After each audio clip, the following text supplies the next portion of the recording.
following content may contain elements that are not suitable for some audiences. Viewer discretion is advised.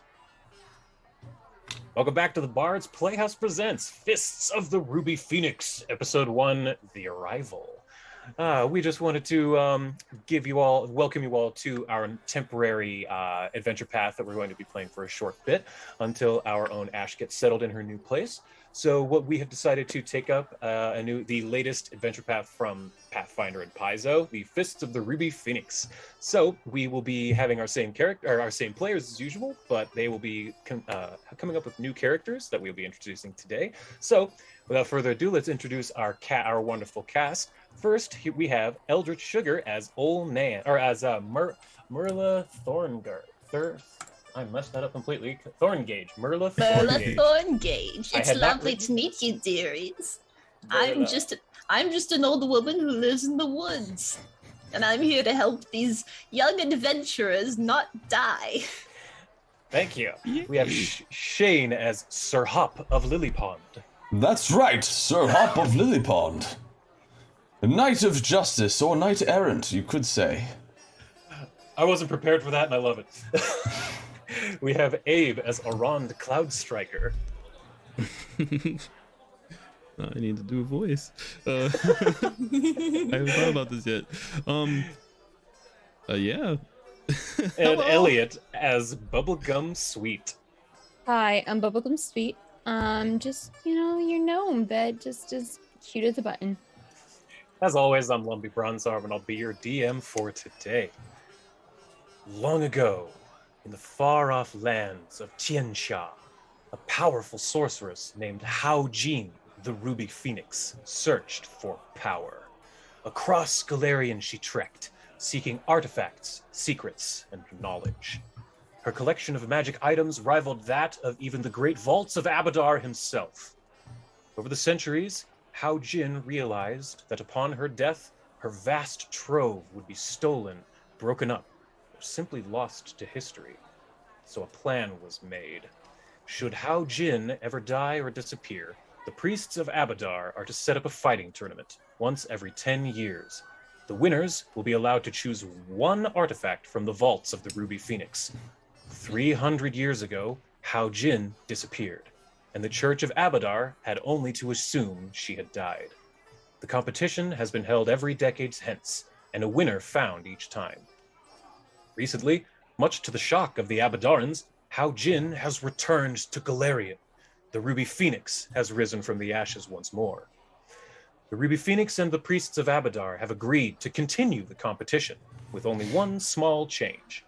Hao Jin herself has hand-chosen the teams this year.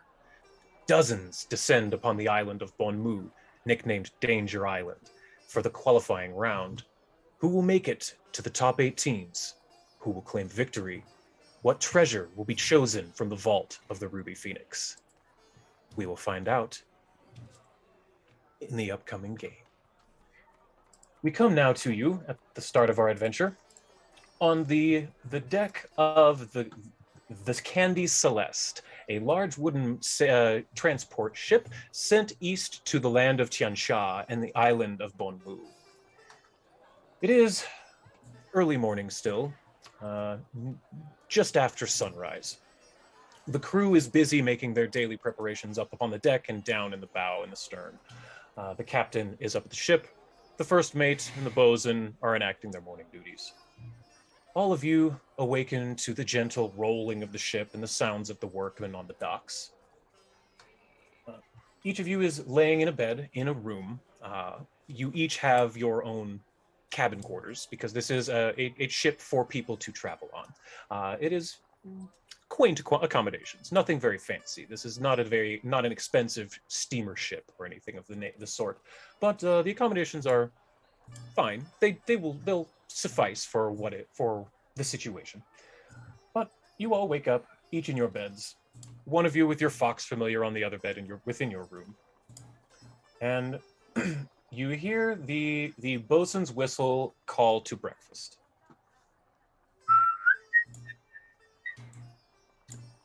Huzzah! Another day. And another day closer to the island. Let's go! And Sir Hop is hopping right out of bed, is definitely an early riser and ascending towards where breakfast is held. All right. If you would do me a favor, please, and describe yourself for our viewers. Sir Hop is a Gripply. He has a. He looks like that. This is, I actually believe, official Paizo art for some sort of NPC from some other adventure path. If you know who it is, awesome. I don't. I'm using this and repurposing it for my own ends. Sir Hop is a. He doesn't call himself a knight for justice that much. I kind of thought that would be a fun way to introduce him. He is more of a sort of a traveling swordsman. He's very like special looking rapier. Unlike the one in this picture, it's adorned with like a lily pad sort of hilt. And then it's got little frogs on the side of it. It's a very cool looking sword. He also wears, unlike in this photo, he's got like a shield. Again, has the insignia of some sort of nation on it with like, you know, where it's like a shield like crossed with like 4 different images. One is a lily pad, one is like a lotus flower, another one is like a cattail, and then another one is like some sort of like, you know, a swamp insignia. It's very much, he comes from some place that's very conducive to Gripply's living there. But he's not wielding any of this stuff. Everything's stowed away. He is got his little traveler's hat on and is ready to start the day fresh for some breakfast. Fabulous. As you get to, you end the hallway, and it leads you out to the outside of the ship. The rooms are obviously inside in their own rooms, but now you're out on the bow, or I don't remember many nautical terms I should have brushed up. Once you're out on the main deck of the ship, you see there are several crew members walking around, hoisting the flags. There's a small halfling up in the crow's nest, looking around, trying to spot land. There's an orc up near the captain who's barking orders at the crew down below. The captain in her large tricorn hat stands at the wheel, proudly and effectively steering the ship towards your destination. Who would be the second to wake up at this point? Yeah, I think I would be just going through all my pockets and making sure everything's in there and putting on my coat. Just have all kinds of metals and assortments of gunpowder and bullets and things of that nature. Just checking my pack before I make my way so I don't leave anything behind. Can you describe how you look, please?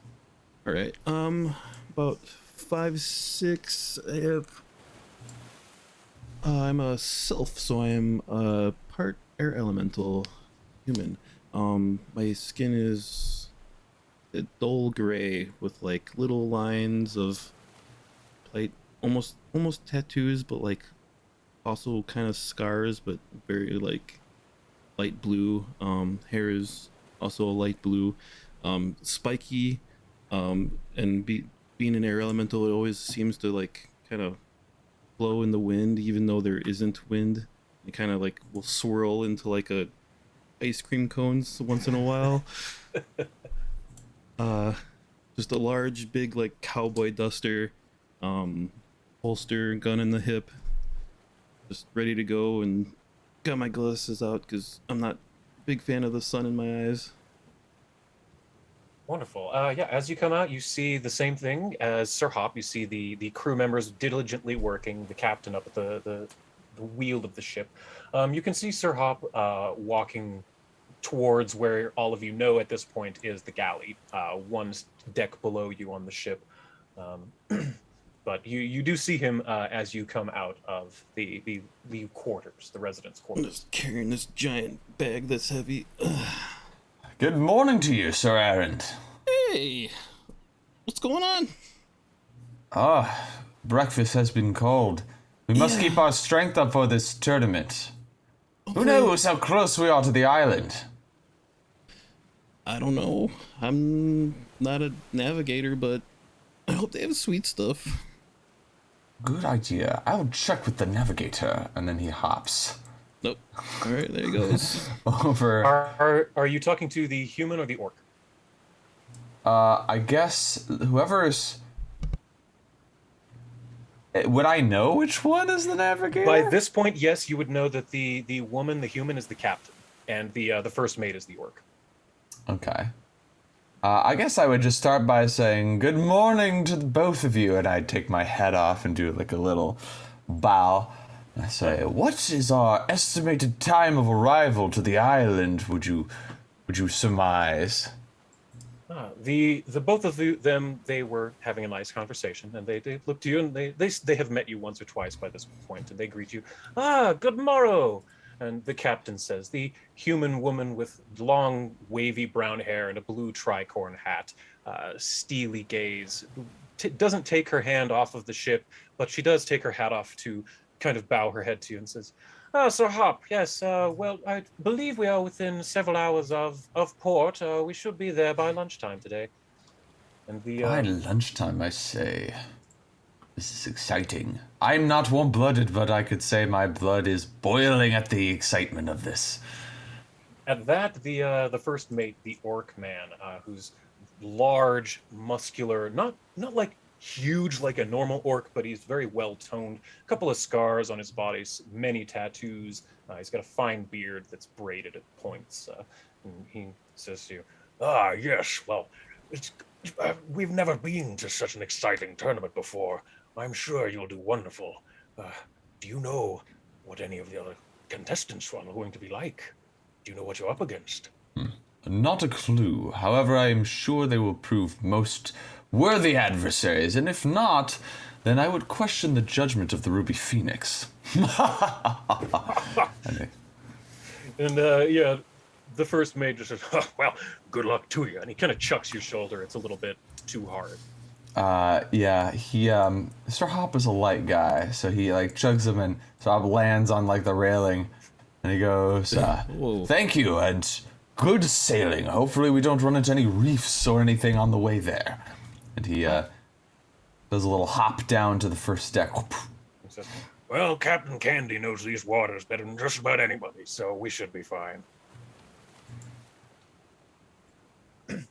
All right, I think at this point, Merla is probably about awake because the sun's been up. You haven't even had your walk around the mall yet. I haven't. I need to get my morning stretches in, my morning calisthenics. I've just got to get all the arthritis out of my body real quick. All the rheumatiz. Yeah. All right, so what are you doing as you wake up to prepare for your day? Doing my stretches. I'm going through my bag. I'm making sure that everything's there. All of my medical supplies, the box full of cookies that is absolutely necessary for the well-being of my companions. My staff of healing, the weapon of my deity, and it all fits in a little pouch because it's a pack of holding. That's right, it is. Stag Mother of the... I forgot what your weapon is. Yeah, I just looked it up. It's Ranseur. Yeah, Ranseur. So a weird trident halberd. That's right. A Ranseur. It's a three-pointed like trident. That's right. So, can you describe yourself, please, Merla? Yes. Merla is a halfling woman. She has a large, mossy, witchy hat, dotted with mushrooms and other plant life. She has very long, graying black hair. She has a very kind but weathered face. Her apron, her dress, all dotted with pouches containing various, herbs or materials. She appears to be very in touch with nature, and perhaps a skilled healer as well. So she'll hobble out. Listen, the sea air has been doing wonders for your joints. Being at this low of an altitude's been great. All the salt air has been good for your skin. You're breathing better than you have in ages. As you walk onto the deck, you see the hustle bustle that you've gotten used to at this point on this ship. You see Erend and Sir Hop jumping down from the upper deck where the captain and where Captain Candy and First Mate Fox are standing. Good morrow to the both of you. Oh, How are you doing on this fine day? good, good, good. Nice to see you're Good awake, Merlin. morning. You need help carrying anything? Oh, I'm fine, dearie, but thank you. Oh, no problem. Ready for breakfast? Oh, of course. Oh, fantastic. I bet bubblegum is sleeping. Yeah, and at that, I was going to swap right over to Bubblegum. As per usual, you had a little too much candy last night and had a sugar crash, so you're the last one to wake up. Pretty much par for the course. They're all expecting this at this point. You hear a knock at the door. Arand checking on you to make sure you're ready for breakfast. They're sleeping right through that. Like they can't hear it until literally a fox comes pouncing on her, like to be like, "Hey," and she's like, "Huh?" And it's like that scene from Frozen when Anna like wakes up in the morning. Yeah, what's up? Breakfast time. Oh, Hip, yeah, hip, let's go. yeah. Give me a few. I'll yeah, I'll be there in like 2 minutes. Oh. Just get some pancakes ready and the sweetest syrup you got. Can do. Thank you. And she just like stretches cricks out of her neck, stretches her back, does a little bit of yoga, get it all out, ready for the day, and looks over to the fox whose name is Splendor, and she just goes, "Look, I appreciate that, but I really wanted to sleep a little bit longer." Yes, but you see, if you don't get your food in the morning, you tend to get cranky, and no one likes dealing with you when you're cranky. So let's go, chop chop. Fine, fine. And she rolls out of bed, goes to her closet, grabs kind of like a light, like white flowery dress, has like a little coverall because she's not sure if the sea air is too warm or too cold this morning. The breeze kind of like really messes her up, and like she's fine, but just does not like being cold. So right now it's just like a little cardigan blazer over the flowery dress. She doesn't want to put her hat on. This is not a hat day. It's just not going. So then she heads up, Fox in tow, to the breakfast room, and also Fox. Yeah. Just pretend this is bigger. Let's just throw all of you down here in the galley real quick. Boop, boop, boop, boop, boop. So all of you, as per usual, you see Bubblegum and Splendor walking in late. Splendor, if you could please describe what everyone sees as you walk into the galley. You Or, asked for Bubblegum, sorry, not Splendor. I'll describe Splendor. Yeah. So as I walk into the galley, everybody sees their hair is different today. It was pink the other day, but it's now kind of like blonde. But the pink is still there. They didn't want to completely get rid of it. So Bubblegum is also a changeling. So they're used to her appearance changing constantly. Like it's usually the hair though. It's nothing really anything else other than the hair. Like, and her eyes are one is kind of blue, the other one's like a grayish purple, and that's a constant. One is almost always purple. The other eye color can change sometimes, but it depends on the day. But one consistently stays like a violet purple. And then she just like walks over to the bench and has the fox in her lap. And Splendor jumps up and sits down in your lap. All of you are, again, you're used to Splendor by this point. He's a fox who, if you look closely, it almost looks like he's made of mist, but if you look closely, you can see floating around him, around his fur, are ancient, ancient and forgotten, unrecognizable, unreadable arcane runes and sigils that pop in and out of existence around him in kind of a cloud. He does speak, as you all noticed, and you are all aware. So Splendor jumps up onto Bubbles' lap and says, "Good morning. What's for first, then?" Even The though pancake. oh, sorry. Go on. Oh, even though I know he's some like ancient speaking fox thing, I'd still treat him like a animal. So I'll just run up to him, and be, hey, Splendor, and I'll give him scritches under his neck and stuff. Ah, yes. Yes, Mr. Oran. Mr. Oran. Yes, there. That's the spot, right? Yeah, Just to the left, yeah, to the left. right So, there. yeah, there it is. Yes, yes. Yes. Doing the kicking thing. Hope you got some rest. You're up all night. You eating candy again? I was. Splendor doesn't really. They just he partakes in making sure I don't like eat too much. The only reason I really eat the sweets is to ensure that she doesn't have more. Well, appreciate you looking out for her. We'd be screwed if we didn't have some. Yeah, I know how you get.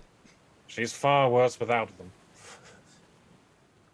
Then a few minutes pass, and a human man comes from outside of the galley, and you recognize him as Cookie, the chef who has been serving all of you your food this whole time. He comes out with he comes out with a large tray of some stew. It's morning stew. It's the fresh fish from the morning. He comes up and says, morning, everybody. Got the fresh stew of the day, fish of the day. It's fish. The fishermen pulled it in. None of us were really able to figure out what they are. They have meat, though. He slaps some bowls down in front of you. Thank you. Wait, I'm a little confused. Isn't that the mast? Like, these are the two masts that run through the ship, and then... Yes, it is. My mistake. I guess we'll be down here. Whoops. So I was like, wait, why is everyone going around the mast? You are correct. You're correct. That's the mast. You're right. You're absolutely right. Thank you for pointing that out. No worries. It kind of looks like a table with four chairs. It does look like a table. That's true. Yeah, no, thank you. Yes, those are the tables, and yeah, he brings you all some fresh fish stew caught not an hour ago. It's passable. It's one of those foods that it's like it's good as long as you don't ask questions. You know, as soon as you start asking questions, it's not good anymore. Kind of concerning that the guy that cooks and sees fish all the time is just like, I don't know what the hell this fish is. Sir Hop he downs the whole bowl and it fills his little like, and then he like, all right, ready for the day. He's a quick eater. He doesn't really taste his food as much as he just consumes it and moves on. This is the most disgusting pancake I've had in my life, and she just like begrudgingly like sips it. I don't think that's pancake. Yeah. Boing. You need the protein. You can't just live off of sugar. You can have your bottle of syrup in an hour. Fine. The fox is correct. Protein is the building block of muscle, and he puts up his really scrawny-looking arms like this is a good example.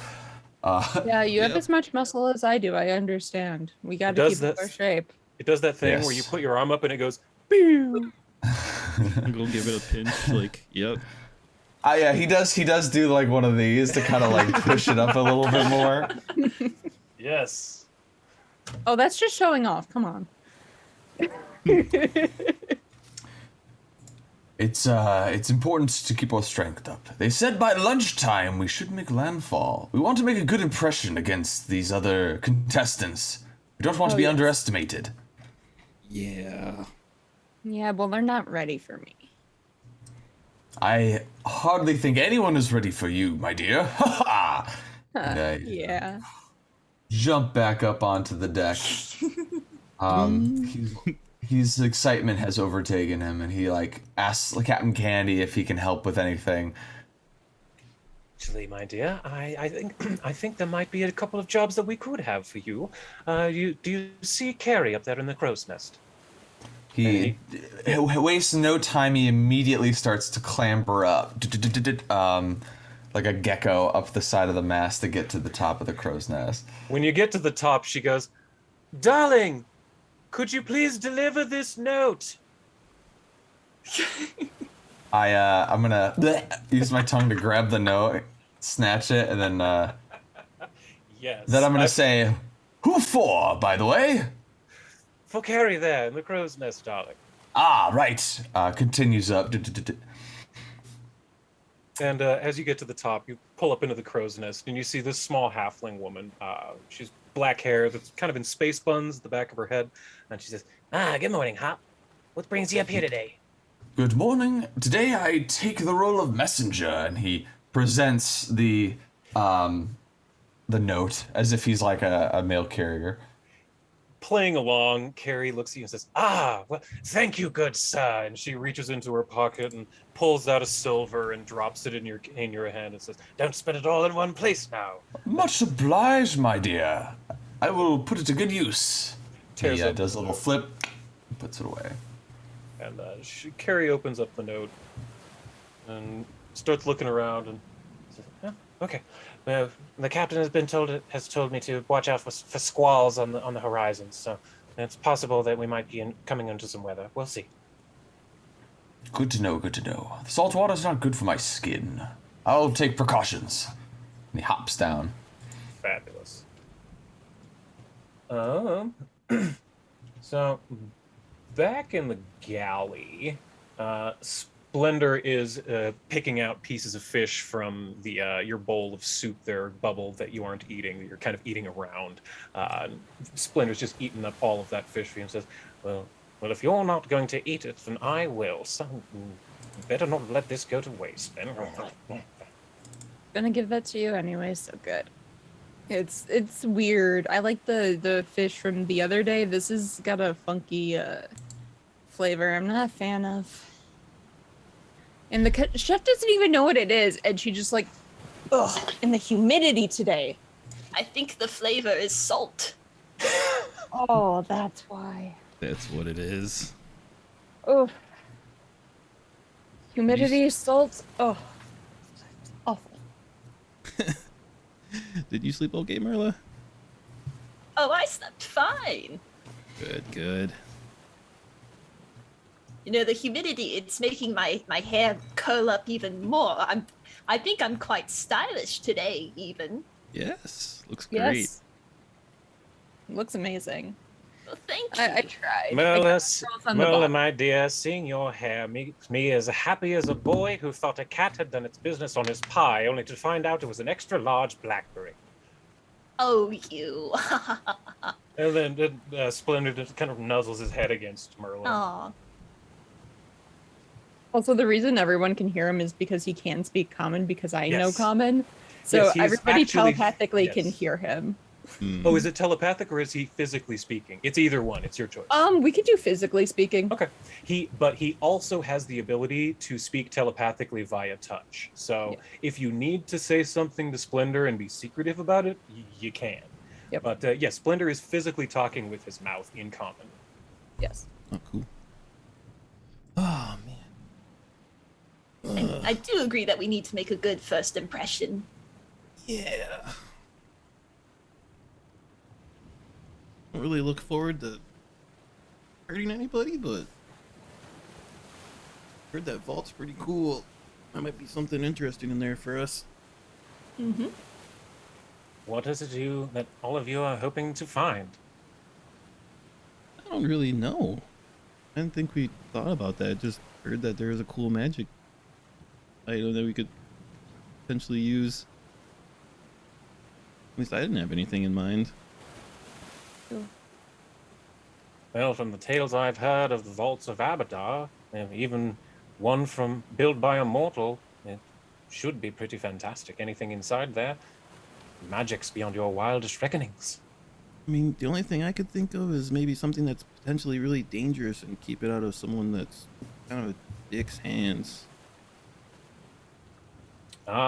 Or if you take something dangerous out of the hands of the Ruby Phoenix Vault, would that just be giving it to danger?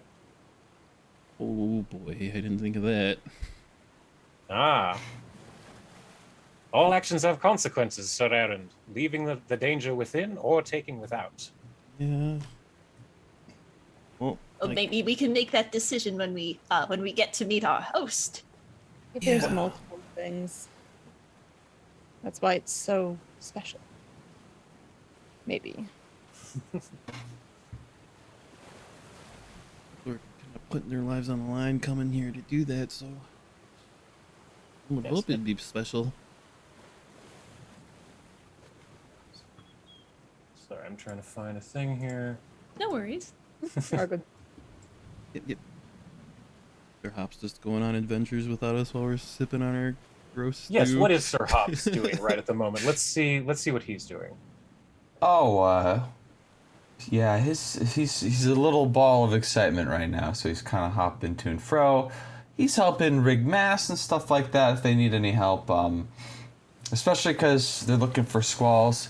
He's thinking, per Captain Candy's, command, he's ready to like pull up these sails so that they don't get like, capsized or something like that. But also, I think he would run to his room. I think he's got like a little sort of, kind of like how there's sunscreen for people who have fair skin. He's got like a protective ointment for salty weather and stuff. Not that he's a slug or anything, but he is like from a freshwater environment, so this would like kind of irritate his skin. Knowing that could be a risk, that there might be some dangerous weather ahead, he wants to make sure that he's protected. Fantastic. Yeah, you are able to do that. You go into your room, you get your standard, I don't want to call it sunscreen, your salt screen.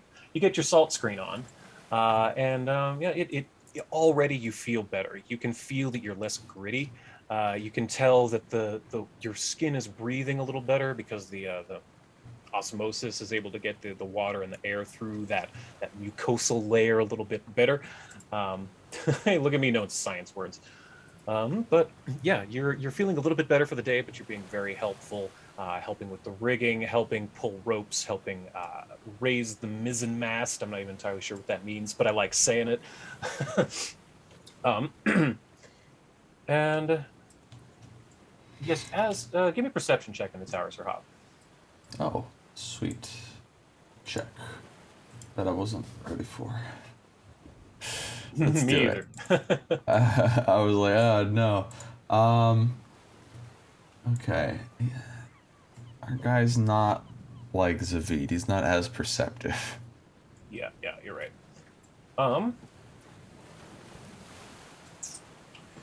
Yeah, you think you might be hearing like thunder on the horizon, perhaps. He kind of puts his ear up, his inner ear anyway, and he goes, Captain Candy, I believe I thought I heard a rumble of thunder on the horizon. Seems that we might be in for some squalls indeed. What's your command? Yes. Pull down the sails. We don't want to get caught being pushed back.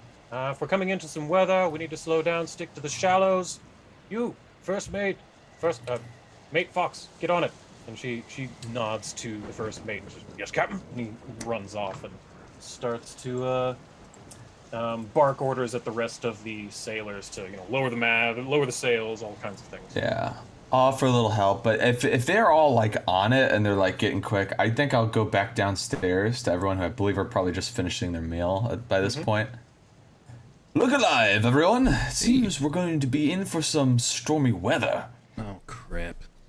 I'll start going through my pack because I don't want my gunpowder to get wet or anything like that. So I'm just double checking to make sure it's covered in alchemical things in the bag. I say we probably have about 5 to 10 minutes before things start to get a bit hairy for us, so any preparations you need to make, this would be the time to do it. Yeah, I'm gonna put my stuff away in my room, I guess, and buckle up. I don't know. Used to being on ships too much, so hopefully I don't get sick. Oh, don't worry.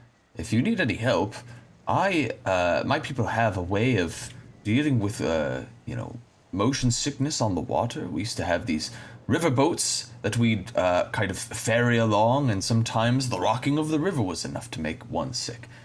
All you have to do is eat the abdomen of a dragonfly and sing a comforting song to yourself. It's a little trick that we used to do. It always worked for me. I don't have a dragonfly on me, though. You might need to find one. Yeah, that might be a little difficult, kind of in the middle of the Oh, sure. Well, that's okay. A caterpillar will do as well. Okay. I'm gonna look for bugs. Righto, I'll help you with this. Suddenly, you two start to feel drops of water on you. Oh. First slow, Oh, but no, no. very quickly starts picking up speed. And within about 5 minutes, you all are getting quite soaked up at the top deck as rain begins to pour down on you. And for anyone who still has that map open, that should be changed, right? Did that do anything? Fantastic. Yes, rainy. Oh yeah. Mm-hmm. All right. I think Merla's just gonna stand out in the rain so that her hat can get watered appropriately. Yes, as you do, your hat starts to soak up the water, and it does get much heavier as you're standing there because it begins to swell as the mushroom soaks up the water. This is the easiest way to keep it watered, just with the ambient rain and all of the mosses and the other plants and flowers that are on your cap. They start to react almost immediately. It's almost like they're yawning and waking up, like in an old like Fantasia or something. But yes, it's quite refreshing. The smell of the rain always brings you back to your childhood in the forest. But and again, the salt air and being at this low elevation, you feel great. Today is a good day for Merla Thorngage. I'm sure I can overcome any obstacle in my path, or anyone. No, no, no, no. Don't run in my room. Moisture and pistols and gunpowder and alchemy things do not mix well. Where is everyone currently? I think in that 5 minutes, as it started to rain, knowing that we're not going to have time to look for a dragonfly or a caterpillar, Sir Hop's going to leave Aaron to kind of do his thing, trusting Bubblegum and Merle that they've got their own preparations they need to make. Yeah. So, yeah, he's going to climb up that crow's nest again to, like, aid... Who was up at the top? What was her name? Carly? I think Carrie. It was Carrie. Carrie. Carrie the half. He's gonna go help Carrie with whatever he figures is probably some stuff that requires more than one person to handle up there. Carrie is very thankful for the help because her job involved when she's not just sitting in the crow's nest involves walking along all of the masts up there. It's very precarious, hard to balance work. So if you want, please give me an acrobatics check publicly. Acrobatics. All right. Hey. That is something that he is really good at. I was gonna say you should be good at that. Yeah, you are exceptionally helpful to Carrie. You're able to hop from one mast to another without even needing to walk along the slippery wood. So she's able to give you one end of a rope, you jump to somewhere else, you tie it off. She's able to help kind of pull you back. If you fall, she helps swing you back over. It's very, really good synergistic teamwork between Carrie and Sir Hop up here in the crow's nest. Aran, you said you're in your room making sure nothing's getting wet. Is that right? Yeah, I wasn't sure what was going on, so I brought my pack with me, but now that I know we have a little bit more time, I'll kind of stuff it into my bed and cover it up and make sure it doesn't get wet and doesn't clink and move around and everything like that. And just kind of, I guess, once that's done, I'll kind of step out and just kind of enjoy the storm a little bit. Okay. Let's see. Merla, what are you currently doing? Just kind of standing around. I'm focusing my unbridled strength to overcome my opponents. All right, so you're kind of, for lack of a better word, meditating or just psyching yourself up on the decks. Okay, great. And then Bubblegum, if you're there, what are you currently doing? looks like she's gone. Yeah, I think Elliot's AFK. That's okay. So let's see here. Captain Candy starts yelling orders to the first mate, like, be on the lookout for the reefs, and yelling other things of that nature. She starts kind of turning left and right. You can see her navigating a little more hard than she was before. Let's see, I can actually... Reefs? The rain, oh, crap. The rain... Yeah, could I make a perception check actively since I'm up at the crow's nest and they're saying look out for reefs? You can absolutely make an active perception check. Throw me one in the tower, please. Alrighty. Hearing that, I'm kind of concerned now, so I was like, crap. I got a new color die. I changed my dice. Alright. Better reflect my guy. Okay, you're looking, and you're very familiar with water. You're familiar with looking down through the surface of water at things below the surface of water. You're good at looking through rain. This is very much within your wheelhouse, searching in water. And you see some reefs off to the port side on the left side, but they're a ways off. You're not over them. They don't seem dangerous at all. They're not a danger to you currently. But what you do see is out about 10 to 20 or 30 feet in front of the bow of the ship. Well, that's close. Yeah. You see just beneath the surface of the water 10 long tentacles and a big main body of a giant squid. Please roll initiative, everyone. Whoa. Oh, crap. Okay. May I guess it depends on what I get for initiative. Let's see. I was going to say, could I like shout this out to the crew and everybody? Giant squid just ahead! We'll see. I see how it is. There's a new thing. I'm gonna net one here. Yep, first one. Oh god. Where do I do initiative again? Sorry. It's on the main tab of your sheet. And then kind of center right, there's initiative, perception, and then stealth. If you're choosing to, well, this one you were not stealthing because you were unaware of this, so do the perception one, initiative plus 17. Perfect. Yeah. If you were like sneaking into fight somebody, you could use stealth instead. All right, so that's everyone's. Okay, and you got that yelled out there, Sir Hop? Yes. Okay.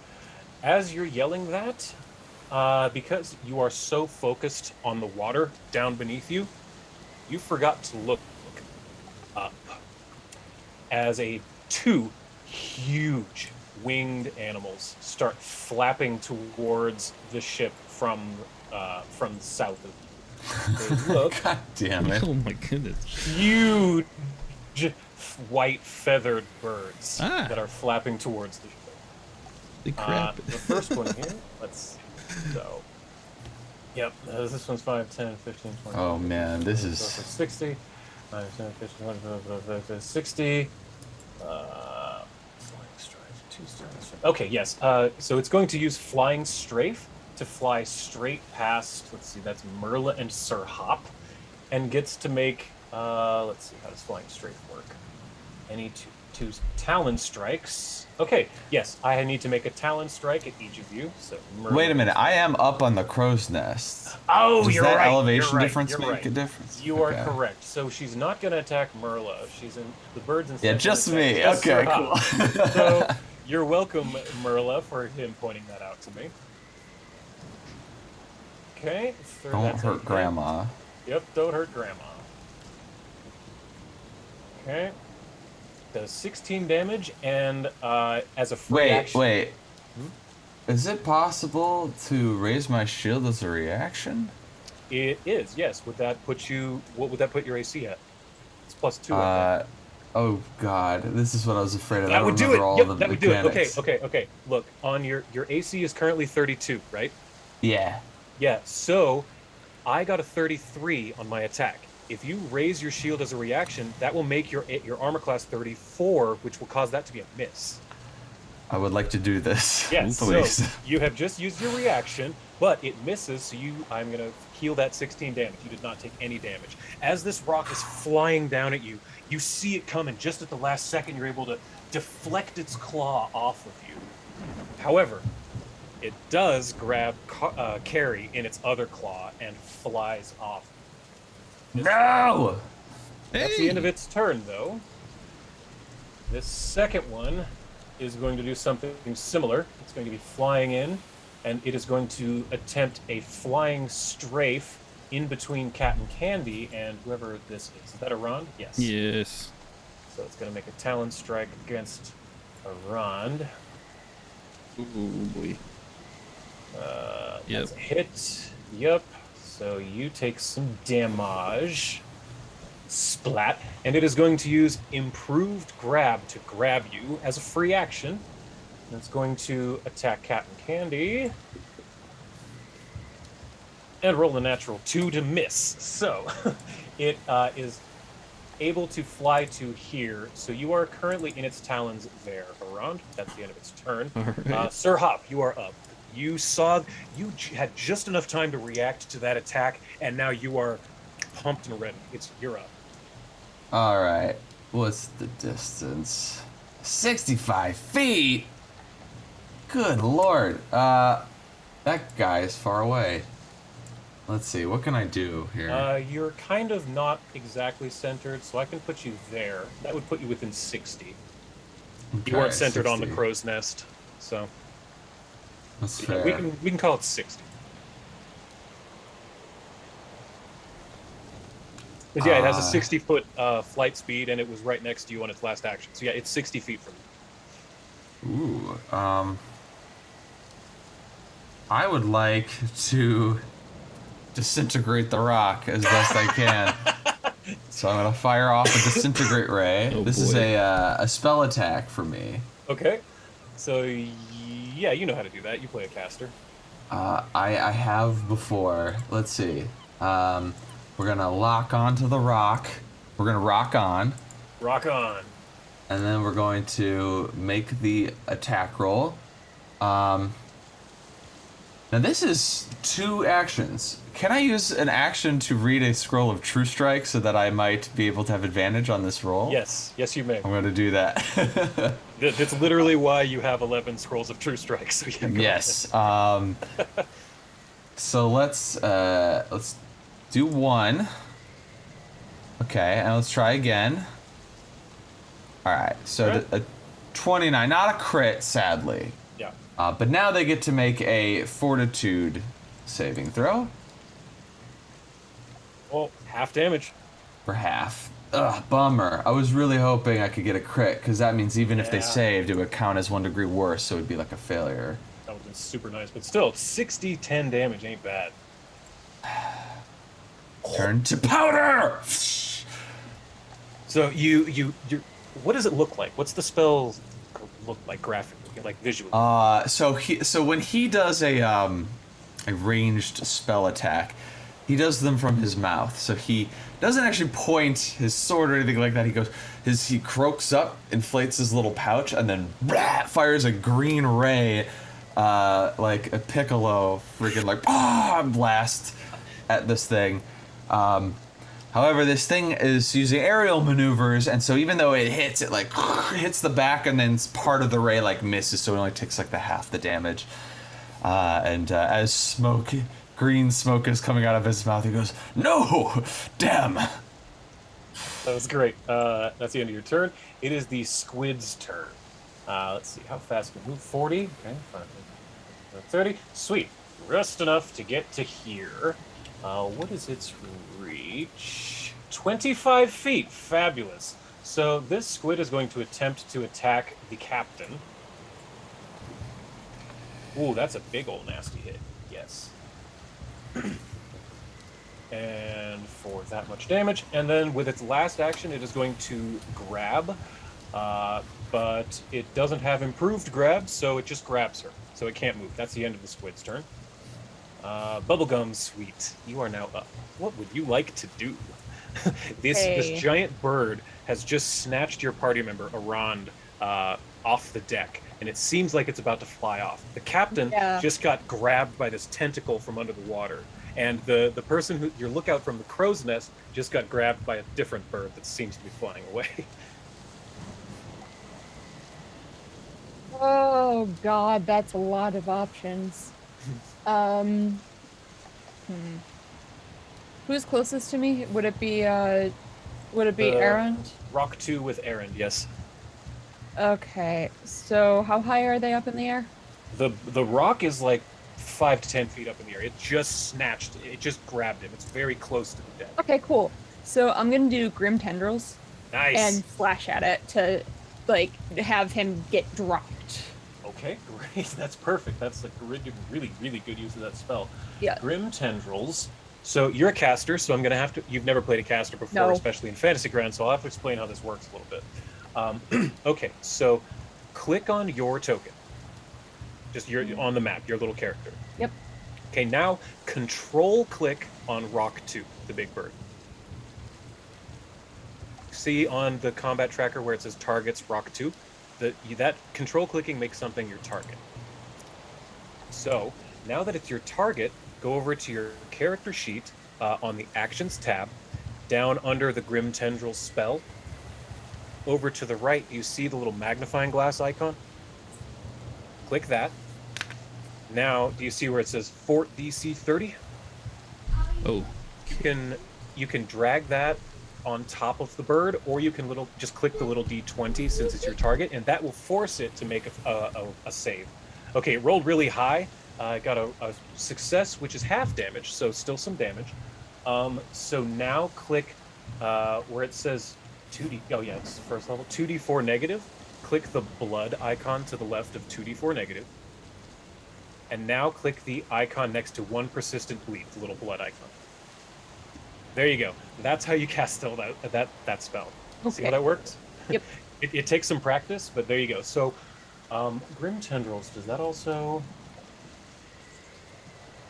You know what? I'm going to let it try and happen. So, let's see here. I'm going to make it make a fortitude save. Or actually, a run. I know how I'm going to make this happen. Your spell, these tendrils of... How does it look? Let's let you describe. How does this spell look? So, the thing with Grim Tendrils is you see out of her hands, which are all cute and manicured and very sharp, like sharp pink claws, almost. Suddenly there's darkness that curls out of them, and they just shoot right through the air as they see the bird trying to get Erend away and trying to, like, attack him. So maybe there's some jostling so Erend can fall, but, you know, it's better than being swooped away by a bird. Yeah, and I know how I'm going to handle this. Since technically that spell doesn't do this, I'm rule of cooling it. Cool? So, just so you're aware, this next part, that spell doesn't actually do this. Since it's like grasping tentacles and tendrils that have blasted out at this bird trying to grab at Erend, I will allow you, if you use your reaction for it, I will let you roll an acrobatics or an athletics check to try and escape the bird's tentacles. But you have to burn your reaction for it for this round. Which is fine because you get your reaction back, like, immediately because your turn is next. Yeah, let's try that. Okay. So you burn your reaction and then publicly give me either an acrobatics or an athletics, your check. Oh, I'm much better at acrobatics, so wiggle and worm my way out of here. I realized this morning that all of you guys have a 10 or less strength, all 4 of you. 37. That is absolutely more than or let me double check. Let's see, the bird 2. Yes, that is absolutely more than enough. Your DC you needed was 30. So you break out of the rock's grasp, its claws. You manage to wiggle your way out from between its talons, and you are now standing on the deck of the ship. Oh, okay. I wasn't that far up then. Oh no, you were like 5 feet off the ship, not far at all. Because it had swooped down like this, and it grabbed you, and it's right now about to go up and escape with you, which was when Bubblegum hit it with the tendrils and knocked you down. All right, then that changed my plans. All right, nice. Excellent. So, Bubblegum, you still have 1 action left. You cast that spell, and it was only 1 action.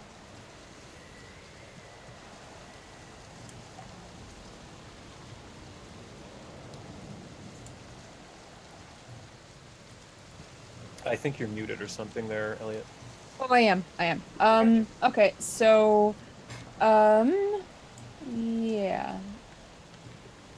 Question. So are the little, like, next to the spells, there's, like, one square, then there's two squares. Are those how many spell slots it costs? I'm sorry. Oh, those are the actions. Oh, those are the actions, so how many Mhm. actions it would cost? Mm-hmm. All right. So I'm looking for one that just has a single one. I think you only have one, but I don't think it's not helpful here. Discern secrets is your Yeah, only one action. You could move, or you could, I don't know, do you have intimidate? You're not intimidating. You could like move, or you could try to make a knowledge check to see if there's any useful information Yeah, I could give you about these things. Yes, that would be absolutely amazing. Okay. I have knowledge. Oh, discern secrets. That actually might help here. Let me see. Actually, yeah. You call upon your patron's card. Yeah. Cast a spell. The target. Yes, actually, yes. Awesome. If you cast discern secrets on yourself, you will be able to make a discern knowledge check and get a +1 on it. Yes, let's do that. Yes. So discern secrets. So give yourself a +1 in your modifier. These are rocks. So call that either Arcana or Nature, your choice. Roll one of those in the dice tower, please, with a +1. How do I add the +1? In the bottom left of your screen, there's a little square that says modifier. Right. Just to the left of your dice. Just click it once and then type the number 1. And then when you roll, it'll automatically add 1 to it. Then just throw either Arcana or Nature in the dice tower, and I'll see what you know. Okay.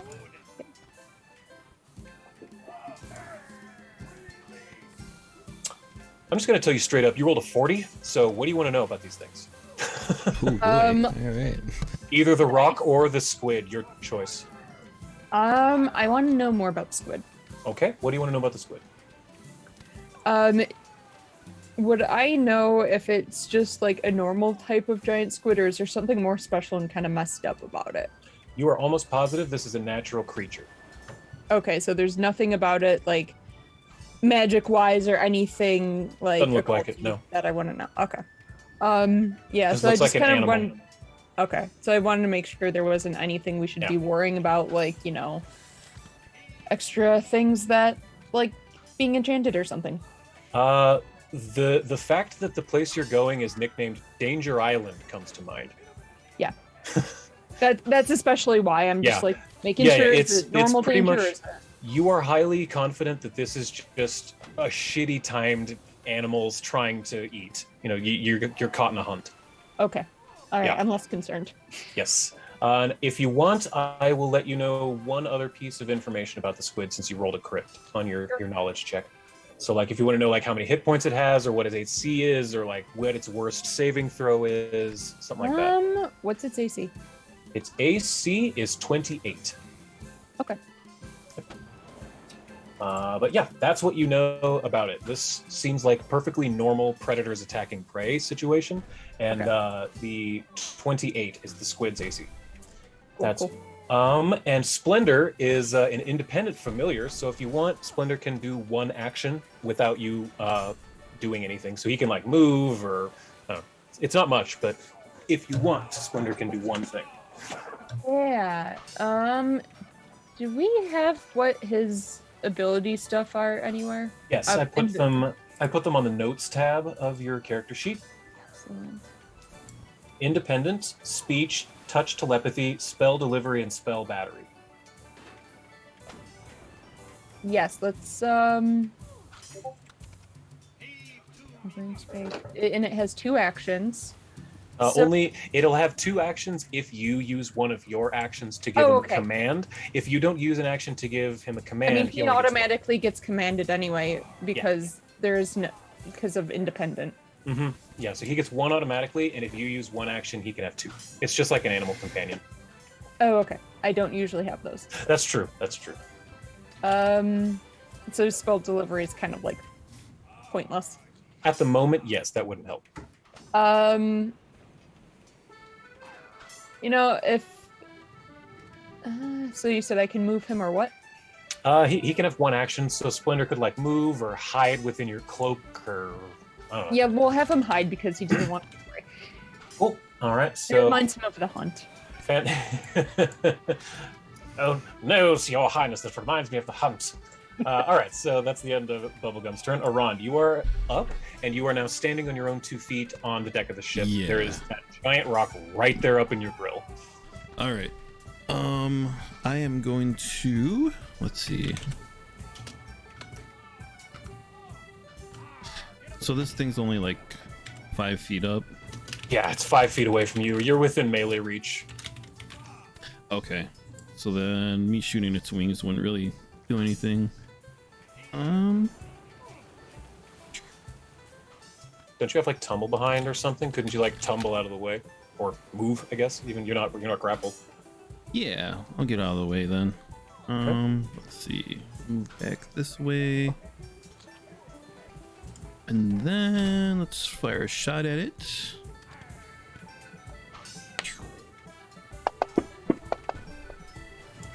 Oh yeah, that's All right. a crit. Ooh. My gun is even deadlier when I do a crit. So Let's see. Arand pulls out Tempest, takes aim, and fires a shot. What happens? What do they see with that? That's pretty good. I'll step back, just whip my jack to the side, pull out my gun, and just do a hip shot, and just loud bang the cloud of smoke. Just fire right at this thing's head because it's pissed me off. And hopefully do some damage to it because this thing is big, so I'm kind of scared of it right now because it just kind of grabbed me like nothing. Yeah, you take a shot and you blast into its wing right up near the shoulder, and your gun doesn't do any like. Does it have like the trip trait or anything? Well, or something special on crits? I don't know gunslinger like at all. On a crit, it makes a DC 27 fort save, and it can be, or it gets pushed 5 feet away. And then if I crit, also, it becomes frightened 1. Fort save for how much? 27. 7. It's probably gonna make that. It did regular save, so it does not get pushed. But what's the other thing? I also have fearsome on the weapon, so when I crit, it becomes frightened 1. Cool. Bam. Frightened 1. All right, so there's 2 actions. You've got 1 left. Yeah, so let's do. Where is it? Racketeers reload. Let me find it. Because I can use create a diversion to kind of. I just realized that Merla actually had the highest initiative of anyone in this whole group. Well, I rolled after combat started. I forgot this wasn't roll 20, so I just clicked on it instead of dragging it in. So don't worry. Do not worry. Okay. So, Yeah. I don't want to screw you out of your turn. No, this is but I also don't a-okay. wanna- you This is okay? a-okay. It gives me a chance to like look over stuff Okay. and plan things out. So All right. If you're cool with it, then it's Action. yes. okay. All right. So, what's your last action there, Aaron? I'm gonna use my ability Racketeers Reload, where I can draw the attention away from the create a diversion to draw the enemy away from my hand, so I can do a quick reload, and also kind of make it not pay attention to me. Cool. All right. So, does it need to roll something, or do you roll something? I believe I'm not sure how that works through create a diversion. Let me look it up. Yeah, I believe it's a perception check, but against. Create a diversion. Yeah. How do you work? Oh, Archives of Nethys, you're so slow. Yeah, they've been updating a lot lately, so it's been kind of slow. Yeah, it's been particularly slow lately.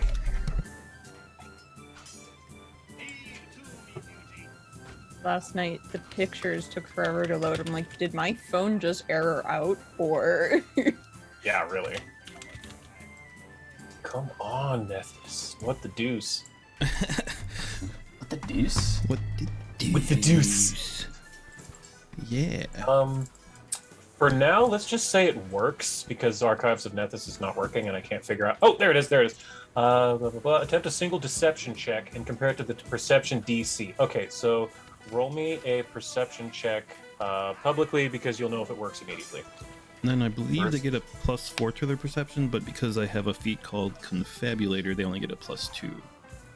Oh, okay. So you're looking for a 32. Wait, wait. Sorry. What? Against their perception. My bad. Hold on. Perception. Way less than that. Sorry. It's 28. 30 even is the DC. So you rolled 30 even. You got exactly it. So you succeed, but barely. Oh, all right, excellent. So gun is reloaded, and then I believe you only succeeded because of that feat. Yeah. I believe there's a secondary thing with it where not paying attention to me now or something like that. It believes it's like I'm hidden to it. Oh, you're hidden to it? Okay. Yeah. Let's see. What's that called? Confabulator? Just the create a diversion ability. Success. You become hidden to each creature. Yeah. Yep. You are correct. So I will call you hidden. I think I'll use There it is. the distraction Bam. from. I don't think this thing expected me to like shoot it after it just picked me up, so I'll use that as a distraction. Like as it swings away, I'll kind of like use the stairs as like a hiding spot. There you go. Yeah, you're able to kind of tuck behind the stairs as it's sort of reeling from this not only pain that it's feeling, this burning, stinging pain, but also this loud noise that this creature's never heard before. Yeah. That's the end of your turn. End of the. All right, and top of the round, Merla, you are now up. Does Merla know if they're gonna have to fight later this day? You do not know that. No one has said that the tournament is not today.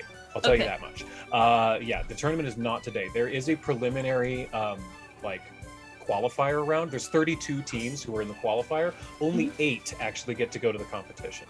So you're fairly certain today is going to be like a meet and greet, learn the rules kind of a thing. Yeah. But it's Pathfinder. You never know. You never know. Yeah. Kill them. You are in character. Merla is not necessarily expecting to fight anything else today. So I can go all out, is what I'm hearing. Yeah. You would be under the assumption that you can go full out if you want to. Woohoo! So this big bird, I'm gonna cast Enervation. That's such a horrible spell. It's so mean. Oh, it's so mean. Yeah, go for it. What is It's a Fortitude saving throw for you, and I don't know where to check my DC. Okay, so under your spells where it says Enervation, just click the magnifier to the right. Okay. Now control click the bird to make it your target. And now where it says Fort DC 28, either drag that and drop it on the rock, or just click the little d20 to the left of the word save. There you go. That's forcing it to make the save. It succeeded, so that takes half damage. So let's see, what is it? Or what happens on a save? A success, the creature takes 2d8 persistent negative damage. That's nasty. So let me give it that. And it's weird that you don't. I'll fix that later. Effects, new, persistent, 2d8 negative. All right. So I want you to describe your spell, please. What does everyone see as this happens?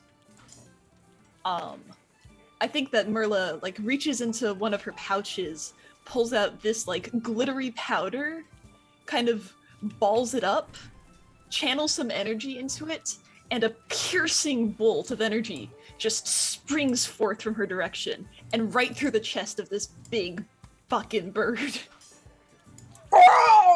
And you see it does pierce through its wing.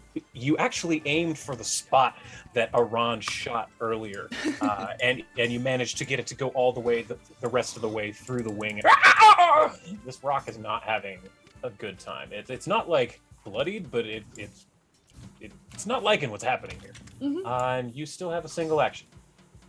Can I shield? Yes, Yes. you can. Alright, You nice. shield. So the way that works is on your main tab. You see where your AC is? This is 28. Mhm. If you click the little button right below that, shield raised, click that. That means your shield is raised. So if you get attacked, you should automatically have an extra 2 armor class. Okay, nice. Yeah. Okay, Merla, that's the end of you. Wait, oh, whoops. I didn't mean to do that. Oh, wait. Yes, I'm sorry. I accidentally gave you 2d8 persistent negative damage. That is my mistake. Sorry, I'll heal you up. Rock 2, you're the one who needs 2d8 persistent. 2d8 negative. Sorry about that. All better. Okay, so the rock that has Carrie, the halfling in its hand, that Sir Hop just tried to disintegrate, it flies around back over this way and circles back around and is going to attempt to attack Sir Hop. It's above everyone else at the moment. I'm just going to put it here so everyone can see. So this bird is only within melee range of Sir Hop, not the rest of you. Ooh. Just so you know. So it comes up to here, and it is going to attempt to attack you with its wing. Since it's flying, it's going to try to just smack you with its wing. That's a good hit. Hey, you know what I'm gonna do? I think I'm gonna whom. Yeah. Oh, you're gonna a raise the shield reaction. again? Yeah. Yep, that's right. So wait, did I just give you damage? I didn't mean to do that.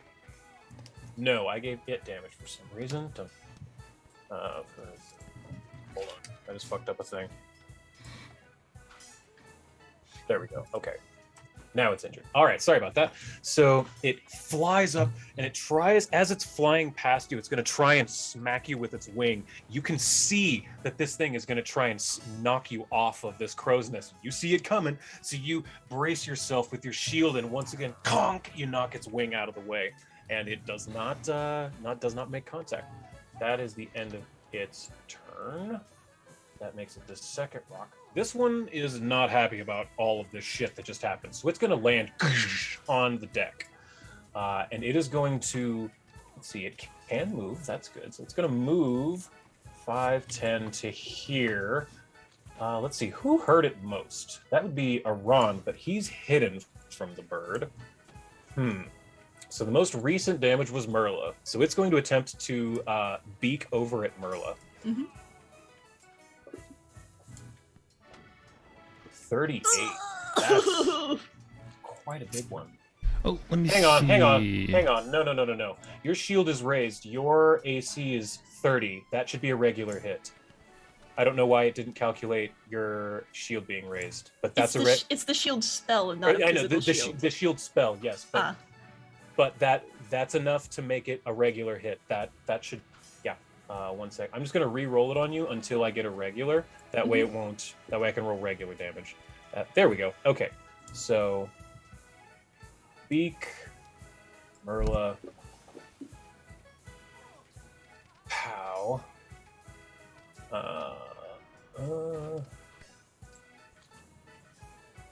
That's not helpful. And then it is going to try to, push you with its beak at the same time. It's going to use an extra action to push you into bubblegum. So I would like both of you to make reflex saves to keep your footing, because you just got pushed into your friend. Bubblegum, you're fine. Merle, you get knocked prone. Whoa! So you get kind of knocked on your butt, Merla, but you're all right. Let's see here. Prone is here on Merla. That's the end of the bird's turn. Oh, bird takes some damage from innervation. It takes some bleed damage, and it fails its check. So, it fails both of its checks. So that bird is going to be taking more damage. It's bleeding and it's taking negative damage. So Merle, you can see that the spell took a moment to take effect, but now you can see its veins are starting to turn black from the wound. It's kind of like seeing Frodo's wound from Weathertop, where it kind of spiders out in black, and it's quickly moving across the body of this bird, and you can tell it's starting to hurt. And it's also bleeding out of the wound that Arand left with his gun. Sir Hop, you are up. All right. I have a question. Yes. to free Carrie from the talons of this rock. That would be a disarm attempt, wouldn't it? I would call it that. I am more than willing to call that a disarm attempt, yes. Could I... So how does disarm attempts work with weapons? Is it literally just an action and then you make an athletics check? It's a strike, technically, but you do make an athletics check, yes. Okay. But it is technically a strike, so it follows the progression of penalties. So if you do it twice in a round, you take a -5 and then another -5. Okay. Yeah, it's literally a strike. That's good to know. I would like to open up another spell of True Strike. Give myself advantage on this. Now, here's another question. If I'm using a weapon with disarm, does that mean that when I make the attempt, do I still deal damage if I strike them? And then also there's the disarm, or is it one or the other? No, it's just that it allows you to make the disarm attempt with the weapon. Let's say you had like a great axe that does not have the disarm trait. You would need to take your hand off of the weapon, try to disarm someone with your free hand, and then when you're done with that, as an action, put your hand back on your weapon. Like, it would be a pain in the ass. You'd have to free your hand and then do it otherwise. But with you, I see. While you're holding your sword, you don't need a free hand to disarm. That's the benefit of a disarming weapon. You don't need a free hand. Can I ask one more question? Yeah, absolutely. Because you said this count. There's all kinds of questions. Because you count this as a strike. Yeah. Would I be able to add a spell to this for a spell strike? Meaning, do the disarm, so no melee weapon damage, but there's a spell on the sword that I can cast at the same time. What is the precise wording of your mage's class feature that allows you to do that? Because depending on the base spell strike rules cover most spells. Various modifications apply for more complicated spells when loaded into your fist blade or other attack. There needs to be one target. Okay. Reach, it needs to match the reach of the weapon. Okay. In the sense of, like, if it was disintegrate, which is I think is 60 or something feet, it's now 5 feet with my weapon. Okay. Ancillary effects, meaning the spell still has any non-target effects that might affect creatures other than the target. So if there was like area of effect stuff, splash, if I was using acid splash, for example, might splash onto other creatures, including myself. I would say, yeah, if you did that with acid splash, that would hit carry. Right. That makes sense. So it just says you add a spell to a strike, basically? Yeah, that's from what I understand. If it's add a spell to a strike, then yes. Disarm is a strike. Here it is. You channel a spell into a punch or sword thrust to deliver a combined attack. You cast a spell that takes 1 or 2 actions to cast and requires a spell attack roll. The effects of the spell don't occur immediately, but are imbued into your attack instead. Make a melee strike with a weapon or unarmed attack. Your spells coupled with your attack using your attack roll result to determine the effects of both the strike and the spell. This counts as 2 attacks for your multiple attack penalty, but doesn't do anything until if you try to make an attack after the completed spell strike. I'm 100% okay with it. Yeah, a disarm is a strike, so yeah, 100%. Okay. So this is a large creature. Or it might be huge, let me see. In fact, yeah, I would say it's almost gargantuan if it's a rock. They are gargantuan, yeah, they are gargantuan. Yeah. Could I make the acid splash hit the rock and not her if I'm trying to disarm it? Essentially, I'm going for its thigh, not its claw. I see what you're saying. The acid splash is just adjacent targets, correct? Within 5 feet? Yeah, within 5 feet. So if this thing's large enough, I'm still going to get hit with the splash no matter what. But if I want to avoid hitting Carrie, I'm okay with that. Yeah, that makes sense to me. Okay. Way to logic your way through a whole bunch of shit. Take a hero point. Speaking of, all of you start with a single hero point. Sir Hop, you now have 2. Okay, I appreciate that. That was Sometimes very well. Rules lawyering can benefit you, I guess. So we'll start with advantage on the next strike. Then we're gonna make a spell strike, which I have 1 charge of. Kind of innately, I have to recharge it later, but this is we're just gonna use it right here, and that means I have to make a attack roll. So here's the first and the second because of the ability. Okay. Still hits. 27, 27. Okay, that was a little lame, but I'll take it. Could have been lamer. Could have. Could have been double ones. So no damage. This is the disarm attack, and then or attempt, and then it's coupled with. I gotta open this up now. This hits. If it hits, it hits. So we're just gonna do it. Yeah. I'm gonna take 2 acid damage. Are you resistant? I think I might be with this sword.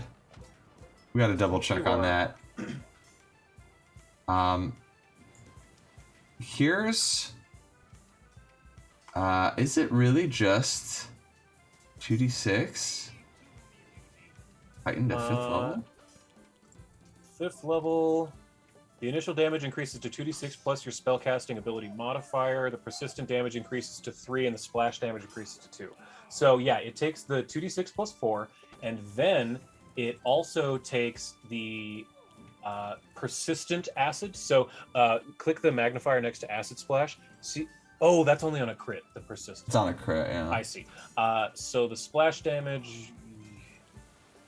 Yeah, I guess that is it. Just 2d6 plus 4, and then. But here's what I'll say: because you're coupled it with a disarm, I'll increase the success ranking of the disarm by 1. So we'll call it a critical success disarm, coupled with that little damage. And then you take I however appreciate much. that. What do you take? 2 acid? Yeah, I'll give you that. Ooh, 2 acid. Good thing you put on your lotion earlier. Yeah.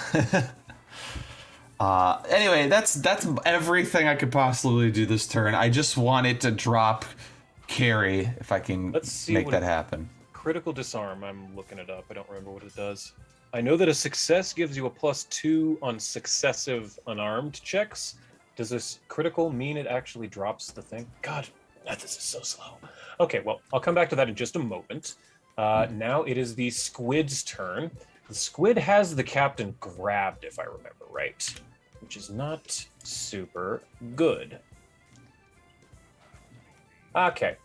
The squid is going to constrict the captain. Go. But she gets a basic fortitude save.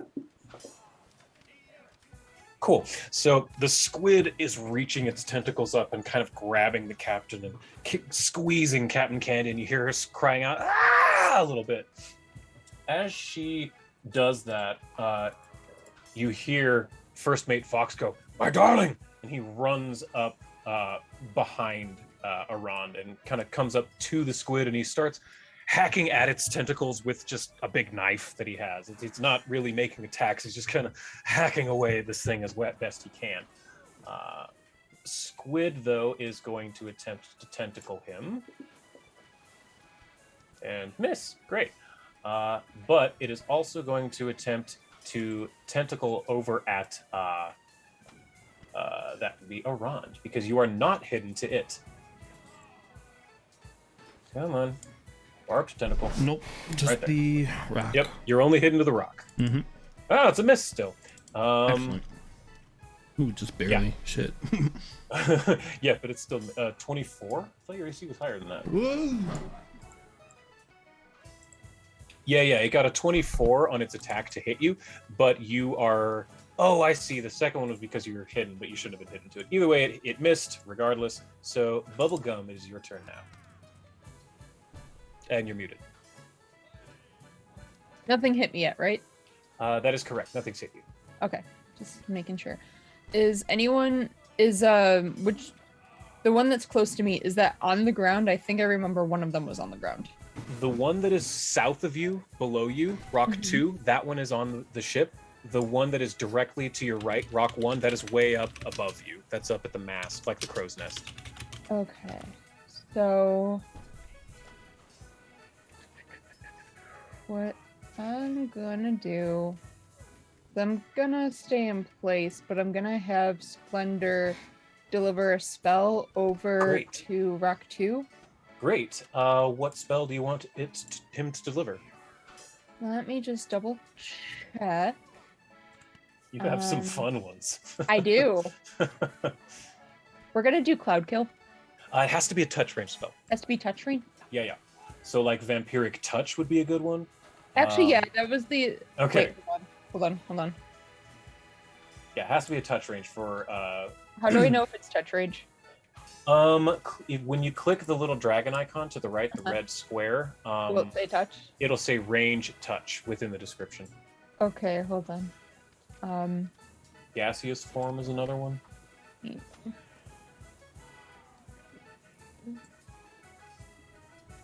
know what?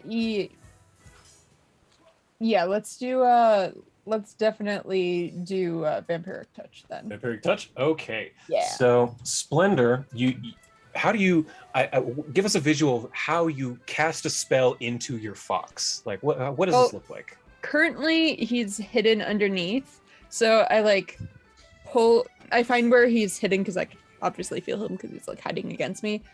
I just like bend down like, it's okay. Do a little damage. You deserve that. This is better than the hunt. Yes, well, I'll see what I can do. It seems to be a bit larger than me, but I'll do my best. And Splendor starts trotting off, trot, jumps up onto the side here of the railing, trot, and keeps up on the railing and comes up and just sort of picks up its tiny paw and just bat, like a little cat does on this rock's tail feathers.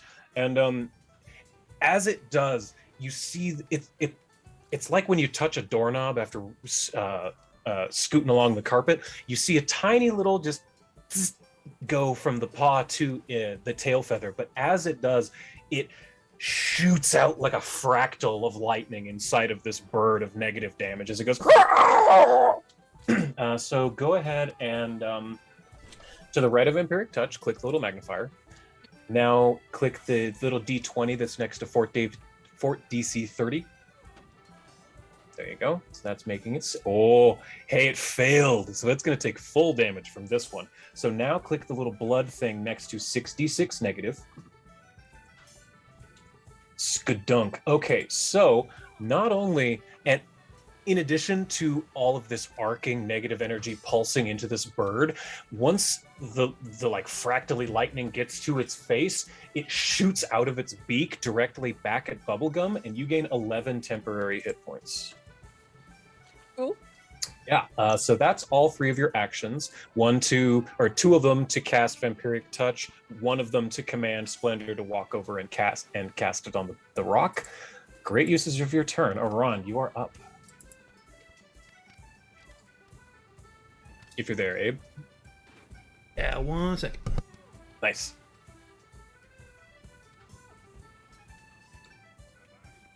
Okay, let's see. How are these birds looking? You know, one of them, the one you guys are all kind of dogpiling on is starting to look a little hurt. All right, so I am hidden to that one. Giant Squid is captain, and then looks like Sir Hop grabbed. Was he able to just get the lady out of the rock there? Yes, on a critical success, they do drop the object in their square. So she. I was literally typing to you. I was just reading directly off of that. Go ahead. So there's two options here. Normal rules, she can try and grab an edge as a reflex save using her reaction. I want to ask if it's okay, because I have some feats for the tongue. If I could, I have a 10-foot long snap tongue, and I have tongue tether, which means I can grab an edge, and I have steady balance, which means I can use an acrobatics check instead of a reflex save to grab an edge. Could I consider grabbing her the grab an edge to try to make sure she doesn't fall? I'm okay with that. Yeah, I was gonna just give you the +2 for the tongue, like as like an aid check for the tongue. Yeah. But with the rest of that, yeah, you can go ahead and do that. Cool. So yeah, you Hold on, Oh, that's more than enough. Yeah, you are able to wrap your tongue around Carrie's wrist as she's just beginning to fall, like in a movie. Like it almost looks like Die Hard, But right as she begins to fall, you snap your tongue down and wrap it around her wrist. And do you like slowly lower her to the ground, or are you gonna try and pick her up? I think it snaps, so it brings it back to me. So I think because we're about the same weight, it's like I hit the side of the whatever the cup, Crow's the nest. poop deck, Crow's crow's nest, and she kind of I would say hits it and maybe tumbles over, and I'm just like, ugh. Are you okay? Yes, that was amazing. What are we gonna do about this thing? Keep your head down. Ugh. It's not over yet. And this is like all in the instant as it's like passing by, all in like the same moment. Oh, that was also great. Oh. Wait, is it still Iran's turn? I don't remember what's going on. It is. This was supposed to he be was resolved asking. earlier. That's right. Yeah. He was asking about that. Yeah. So there you go. He did free Carrie from the rock. All right. Let's do rock 1. I'm gonna do called shot and target its wings. Ah, okay. The one that's flying. Smart move. Yeah. So when it's flying, let's see. When I hit it, it immediately falls 20 feet, or on a crit, it does 40 feet. But it's a gradual fall, so it won't take damage from the fall, but it will still fall. Sure. Yeah, go for it. That's just a regular hit. Yeah. Cool. Yeah, it hits. So go ahead and do your damage.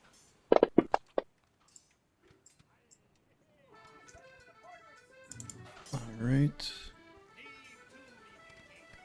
And then let's see. I will do my deception thing against it. And do my reload. Oh yeah, the thing that makes you hidden. Yeah. So let's roll that. Not great. I don't think I beat it on that one. Because you said it was 28? That sounds correct. Yeah, I think it normally has a 20. Perception. Normally it has a 28 DC, but because of the +2, it's a 30 DC. So Okay. you would have failed even with your feet. You still failed. Okay, no problem. Yeah. But you were able to shoot it, do some damage, and it fell. You said 20 feet. Yes. I'm gonna call that crow's nest 40 feet because I don't really know any better. So it is 40 feet closer to the ground. However, 5, 10, 15, 20, 25. No, it didn't fall all the way to the ground. So it's closer to the ground now. So the rock that's right next to Bubblegum and Merla, the one that's touching you on the map, that one is now lower. It's closer. It's still above you, but it's closer to you now. All right. And then I guess I will turn and swing and attempt attack on the squid to try to help the captain out here. Okay, Got great. so many things going on here. Nice. All right, Okay. that still hits. Ho, 666. Look at that. Yeah, great. All right, that should do it. Fabulous. I'm gonna allow that. Just because it was 666, I'm gonna let the captain have an acrobatics check to try to escape this. Ooh, all right. Only because it was triple sixes. No other reason. Let's see. Max So damage. I need to break that much. Okay. So here. Come on. Why did that not roll? There we go. Okay, actually, it distracts the creature just enough that Captain Candy is able to escape out of its tendrils and Oh, back up nice. just a All little right, bit. that worked. That was Excellent. just enough. All right, end of the round. That brings us back to Merla. Oh, and you're muted. Okay. I think I'm gonna cast Searing Light on the rock that we all dogpiled. Mm-hmm. Okay. Searing Light. That doesn't sound like it's going to feel very good. Probably not. Let's see. Searing Light. It's just a ranged attack, a spell attack. So you can the part that says R spell when you click the magnifier, either drop the R spell on it, or if it's your target, which it is, you can just click the little sword icon next to it, ATK. Oh, nice. So that is absolutely a hit. So let me see. This spell does something weird, right? It deals 5d6 fire, and if it's a fiend or an undead, you deal an additional good damage. So it just does. So just do the 5d6 fire. Yeah, that's what I figured. Ooh. Not great. Not super great, but okay. That's 2 actions. You have 1 left. I'll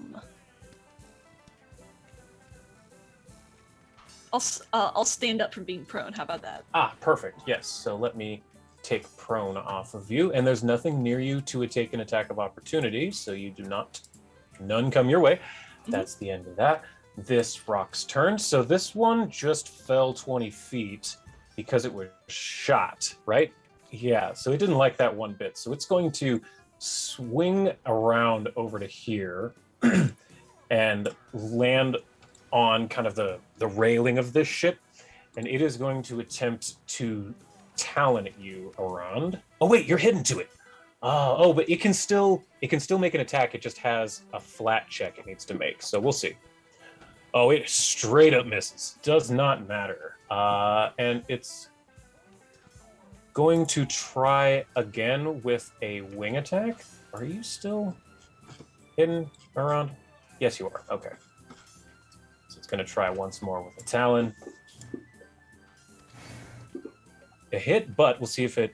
I do make it past your hidden. So even though you were hidden, it still manages to get an attack off on you around, doing Oh no! 15 damage. And since it has improved grab, as a free action, it grabs you. So it does not have the actions to move away, but you are now grabbed again. End of its turn. It's this bird's turn.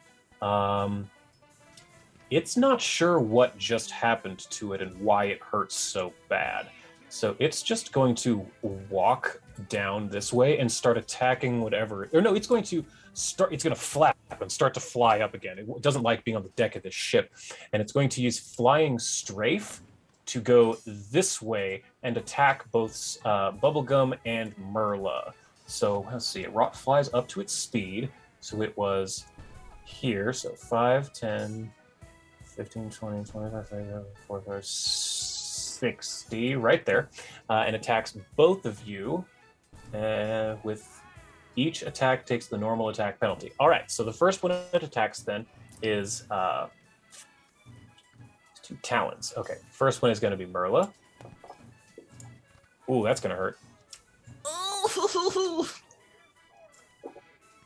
And I don't have shield up. It wouldn't be enough to...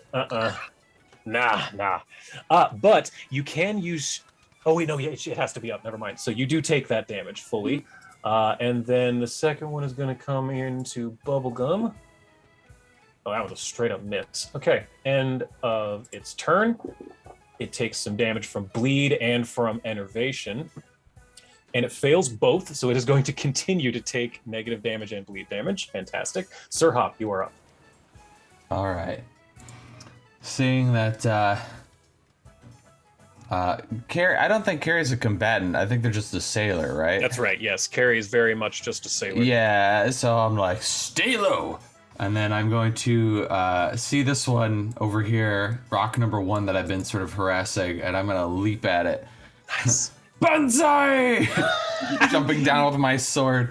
I would like to make, I think, landing on it, I would like to make 2 strikes. Okay. So let's start with the first one, hope for the best. And I'm going to say it is flat-footed to you. Hold up. Oh? Because it is being threatened by Arand. So, yeah, 1 sec. Flat-footed, so let's see. You rolled a 35. Let me just check numbers here.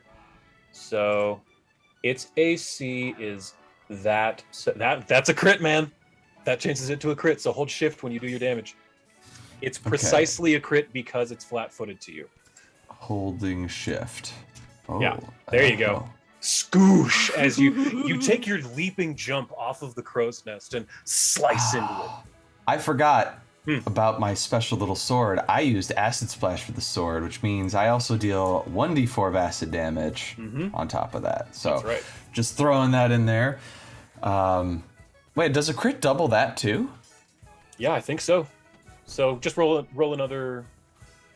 There we go. So we'll call it 5 extra damage. Every little bit helps. Yeah, so you leap off and you cauterize the wound as you stab into this giant bird. Is the whole turn, or is it just the says, "Your strikes, plural, until the end of my next turn." Oh my god! So even on the next strike here, if it hits, here we go. It is now flat-footed to whatever this is. Oh no, this is nope. You do have a hero point. You get one every session. And I do have a hero point, don't I? Yeah, you have a free one every session, and you earned one for rules lawyering. I have a hero point, don't I? True. If it's another fucking one. It's better than a 1. It was like 12, and the game was like, no. And then rolled it to 2. The dice have spoken, man. Sometimes you just gotta take the L, and Sir Hop needs to just take this L. He got a hit in, that's good enough. He's done. That's his turn. That was great. Okay, so this squid just got shot by Arand. So he is also... Arand, are you grabbed? No, you should no longer be hidden. How long does that hidden thing last, Arand? I think it's just until I make myself known to whatever creature I targeted with it. Understood. Okay, so you're still not hidden from the squid, though. So you are grabbed. So the squid is going to... Yeah, it's going to attempt an arm attack against you. Come on. Ah, it misses because you wait a minute. No, that's because you were hidden. You're not hidden to this thing, so that actually does hit. If that had been the rock, either of the rocks, then that would have missed because you're hidden. But this thing does hit you. So here's where the fun starts. No. You take 25 slashing damage, and it is going to use improved grab as a free action. So you are now grabbed by the squid and the rock. And it is going to attempt to swim away. No! But get off that me. means it's going to need to make an athletics check versus the rock's check. So let me see here. Like I said, this is where the fun's going to start. So the best thing is that every time you say the rock, I think I know Dwayne Johnson. So it's like the squid is another wrestler and the rock is here and they're fighting over you. Giant squid versus the rock in the rumble on the beat, in the dandy on the candy. I don't know. I got nothing. So you're doing fine. It failed by 1. So the rock is able to hold you in place as this squid is attempting to yank you away from this thing. But in the process, you're going to take another d6 damage because you're being pulled by 2 creatures at once. You're going to take another 5 damage. Stretched like Laffy Taffy. Yeah, you're being stretched out like Taffy. So, but that's the end of the squid's turn. Bubblegum, you're up. We need someone to talk to these rocks and say, "There's a squid right there. Eat that." Yeah, seriously. Yeah. So the other rock is that's the one that's like 20 feet away. Yes. Excellent. That's the one that just attacked you, the one that's 20 feet away from you. Excellent. Yeah, let me just make sure.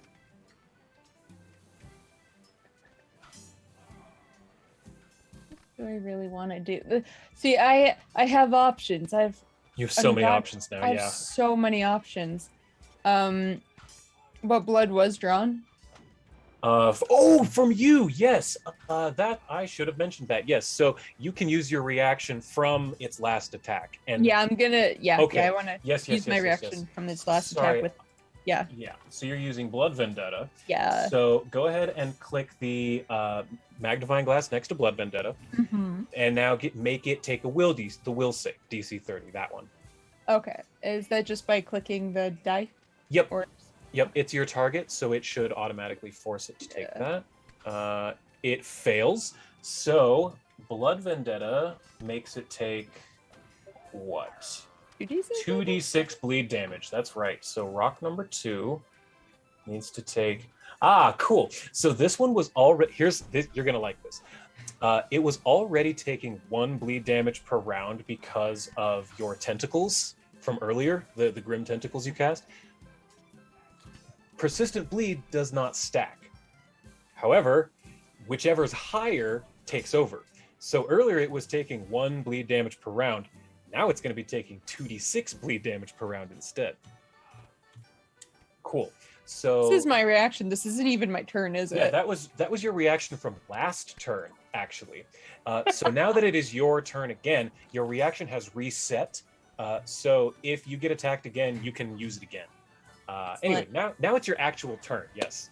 Yeah, so I'm pissed, and I don't like that Nan just got knocked. They're back up again, but I'm mad. So this is only still 20 feet away, and is it in the air? Ish, not very high, but yes. Okay, well, you know what? I'm gonna do something. And like they just start yelling, and as they yell, a swarm of wasps and everything disgusting fly out of their mouth to go attack them with Vomit Swarm. Ugh. Wonderful. They're upset. You don't hurt Nan. As your voice screams comes out, a bunch of wasps and centipedes, millipedes, cockroaches, little tiny vermin that you're not even sure what they are, and all kinds of bugs and spiders spew forth from your mouth in this spray coming straight at this bird, and they all start biting and caustic melting at this thing. Force it to take that reflex save, please. Okay, click and then click on the die. Yep, just click the die. Cool. And it failed, so it's going to take that 2d8 piercing. So go ahead and click the little blood thing. It fails its saving. And a creature that fails its saving throw also becomes sickened 1. So click the little walking dude icon next to sickened 1. There you go. That was very effective. And you still have one action. What would you like to do with it? You can like move, or you can command Splendor to do 2 things. Or Yeah. I'm gonna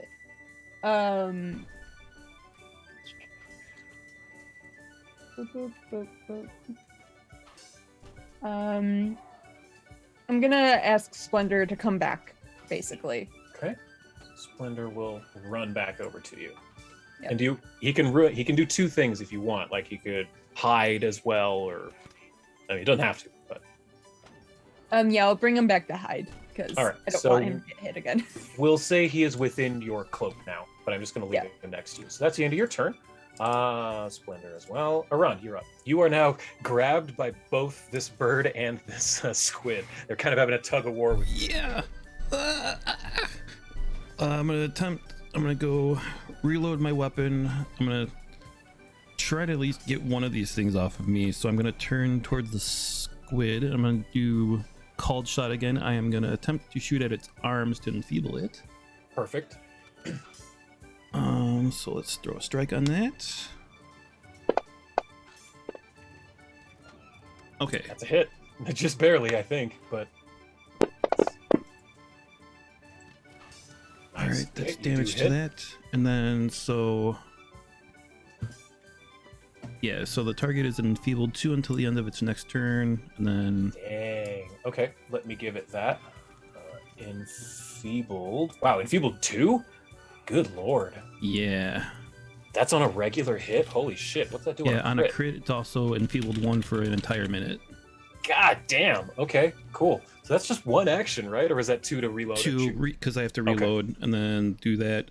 And then I guess my last one would be attempt to break from its tentacles at least, because I think me and Sir Hop can try to focus on this rock next Okay. turn as long as I get away from this squid. Yeah, so give me a public athletics or acrobatics, your choice.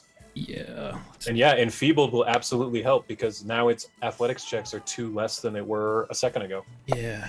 So that was actually super smart. 34. Sorry, I forgot to look up its thing.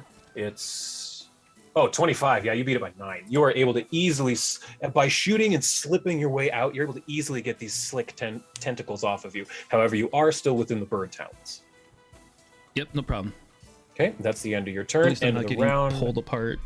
Yeah, and up to Merla, and you're muted. Just FYI. Yep. Let's see. How does the rock that I've been targeting look? It's Not great. bloodied. Yeah, it's still like pissed, and it's looks like it's gonna come right back at you guys here in a second. But it's definitely seen better days. It's bleeding. It's taking negative damage every turn. Yeah, you see a lot of.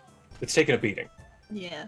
I can throw my last Searing Light at it again and hope for more than 9 damage. Yeah, go for it. So make it roll that, or is that a? I got it. Yeah, okay. Spell attack. That's a hit. That hits. Come on, fire. Ooh, still not great. 8 damage. Wow, 3 ones. Holy Oh, shit. come on. Damn it. Ooh.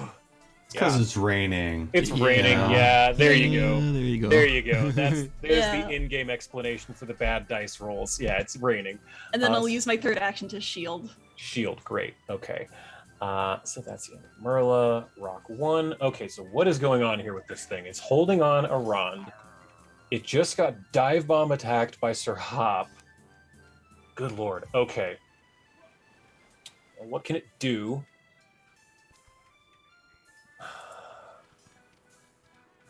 Okay, here's what it's going to do. First, it's going to attempt to Talon at Sir Hop Ooh. to try and grab you with its claws. It misses. Great.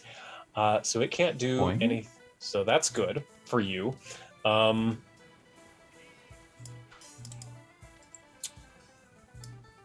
Okay, it is going to attempt to use the ability called Snack, where it is going to try to beak attack at a Rond and it gets a +2 to its attack because he is grabbed.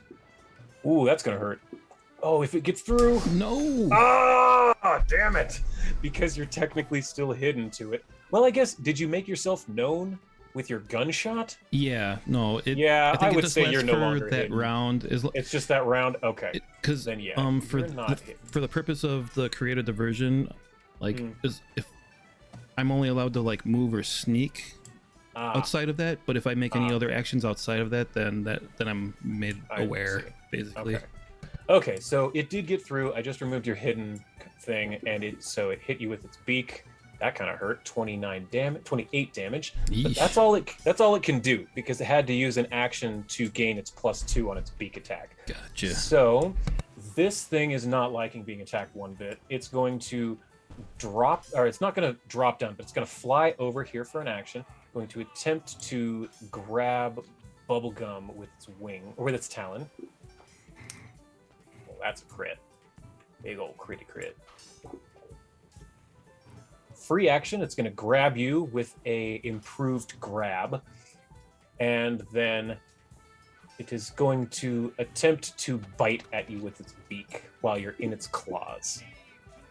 And it's going to critically miss. Okay, so it missed at you with its bite. It's going to take a shit ton of damage. So let's see here. It takes 2d8 negative. It takes 6 negative damage, or 11 negative damage from Merla's spell. And then it takes 8 bleed damage from Bubblegum's spell. Great. And let's see, it fails both. So it's going to continue to bleed and take negative damage as we go. Sir Hop, you are up next, and you're still on top of this thing. All right. I'm going to use a focus spell, a conflict spell, you could say, called Shielding Strike. So as a single action, I'm going to make my melee strike that I would have done anyway. But I also now have my shield raised for the turn, which is nice. Yep. I also have my spell strike recharge because that was a conflict spell. So that's kind of cool too. Mm-hmm. Oh yeah. Mages So are so neat. Yeah, they're pretty cool. I do like them. Let's see if this can. Oh, There you go. oh yeah, buddy. oh yeah, That's gonna hurt. there. That's gonna hurt. That's gonna hurt. Go for the eyes. Here's a critical. Ooh, Yeah. Yeah. Good No dice. acid damage this time, but since I'm in, or I've got my stuff, I could do a spell strike at one penalty and see if that works. Yeah. So I think I want to do that. It's flat-footed, I think, right? Is it still? Yes, it is. Okay. I think you're right. It is What because was of Arond and. Also because of First Mate Fox standing there. Let's see here. It needs to be a... I think the only thing that I could do... I could have done it with Disintegrate, but unfortunately, I cast that. So I'm going to use another Acid Splash on me, but we're going to Spell Strike this and see if this hits. All right. All right. Come on. Hey! I'm it was okay flat-footed. with that. Hell yeah. It hit because it was flat-footed. Here's this is added to the situation, along with this and an additional acid damage because I used the thing. Heck yeah! So describe what you just did.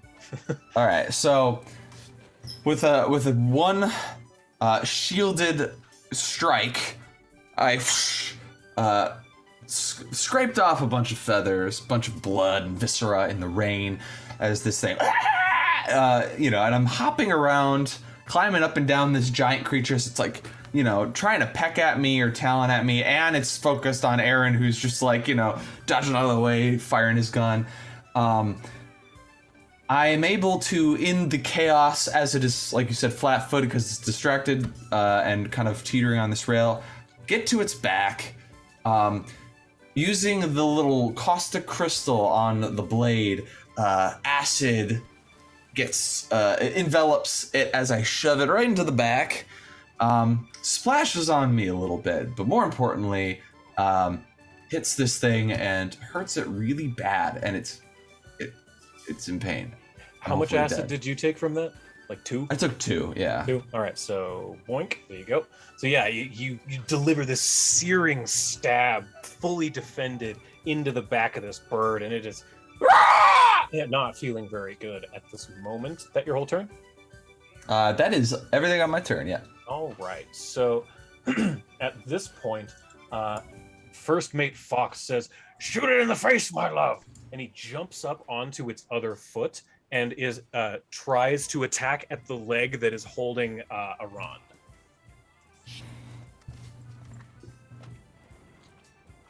And he hits with he's just got a big knife, like just almost a machete.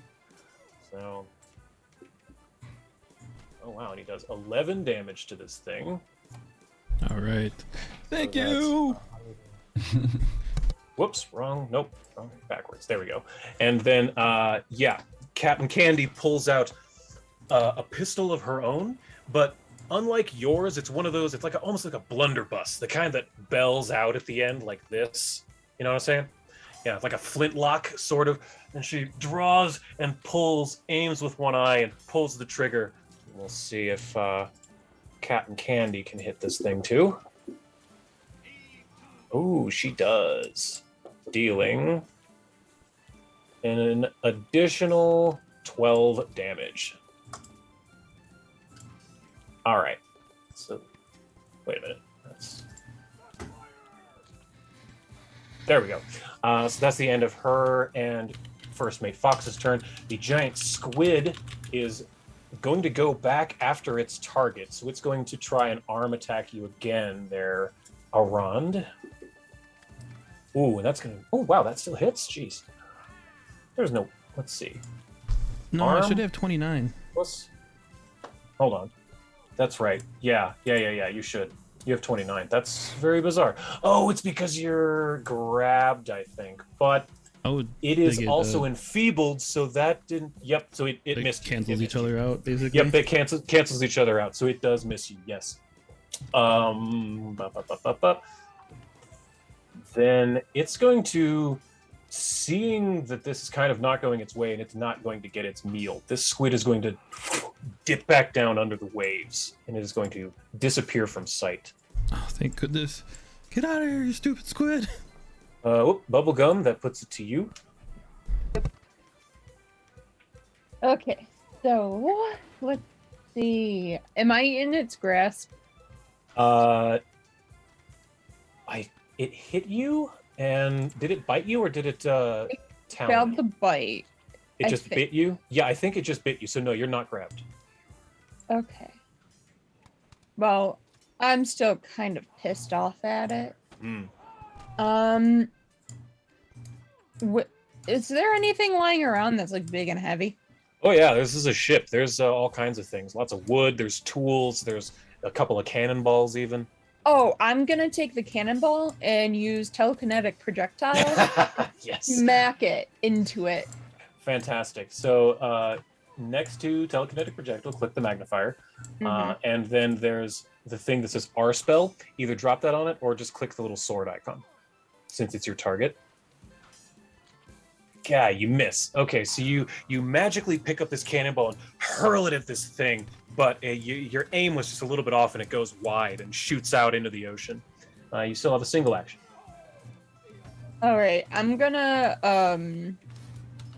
with my last action, I'm just gonna discern secrets on that one since I didn't have anything on that one. I only had it on the squid.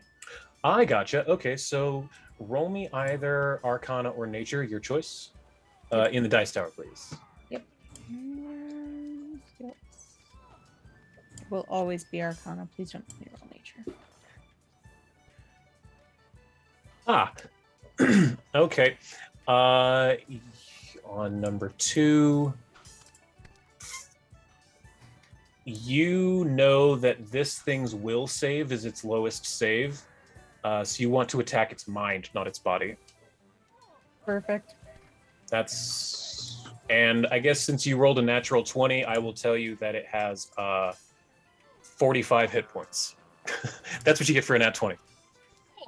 So that's the end of your turn. Up to Arand. You are not looking good, and you're grabbed by this bird.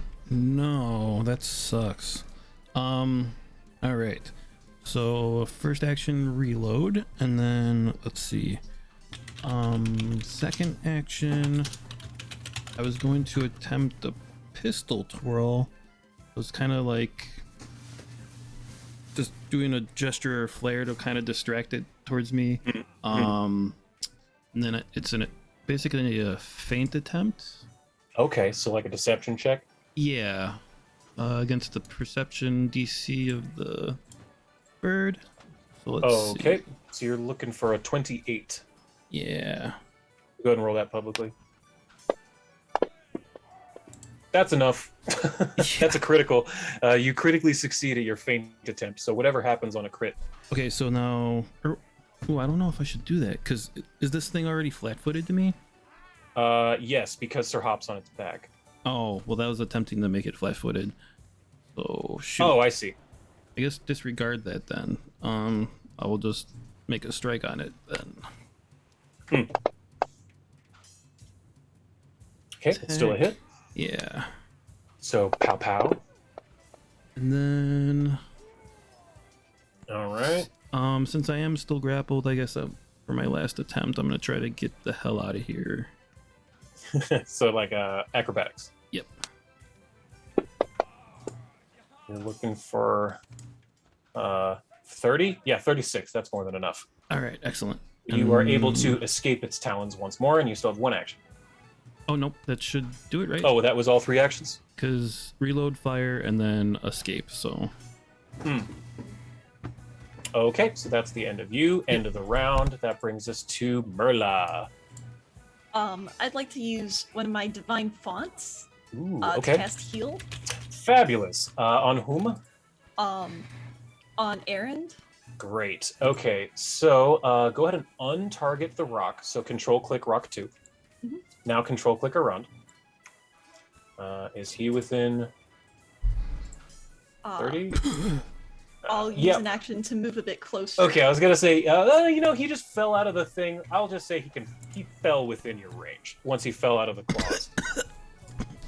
Let's cough up a So blood. if you don't want to move, you don't have to. All right. But I will still use the 2 action version All to right. do so many healing. So many? So many. many's? Yeah, because this So is gonna be a many. 6th level heal because it's your divine font. Yeah. Oh So boy. yeah, that's gonna be 6d8 plus 48. So go ahead and click that. Holy balls. Yeah. So Aran, you gave What? So please describe what just happened there, Merla. Oh my goodness.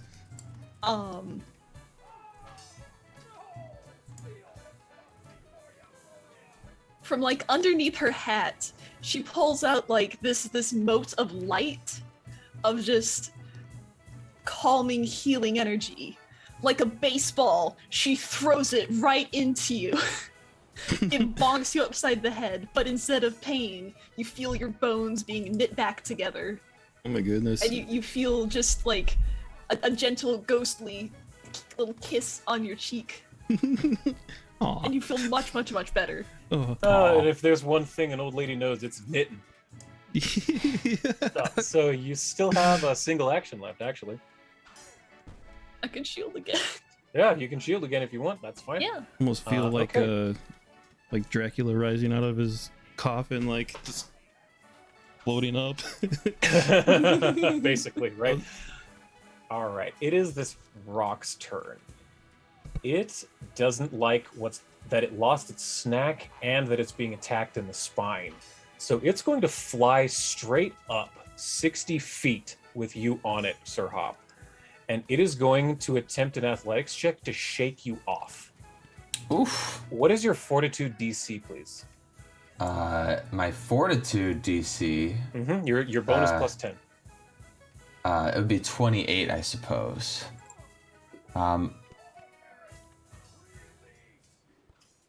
Rolled a 22. You managed to ride the rock 60 feet up in the air, and it's gonna try again, but I'm considering that to be a strike, so I'm taking another 5 off of it. So it's gonna try again. So what'd you say, 28?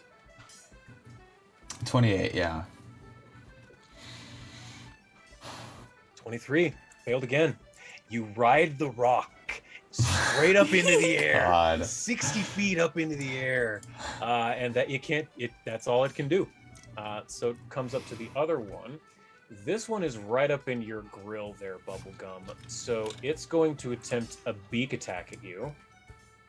No, actually, first it's going to try a talon attack. Wait, did I just attack myself? Ignore whatever that just was. It's trying to talon you, Bubblegum. There we go. Excellent. Okay, so it hit. Damage.